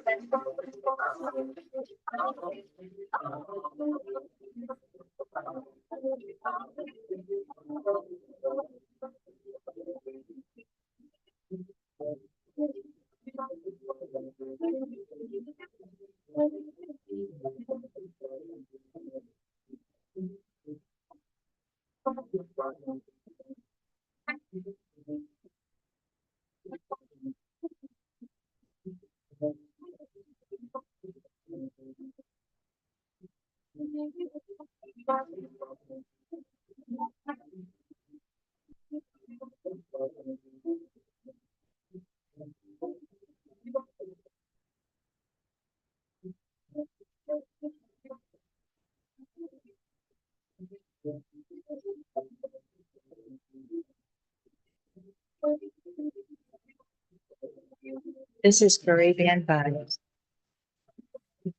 The venue is Tobago, and it's going to be a grand show, a true Caribbean color to mix up. When we start to jam up, we going non-stop.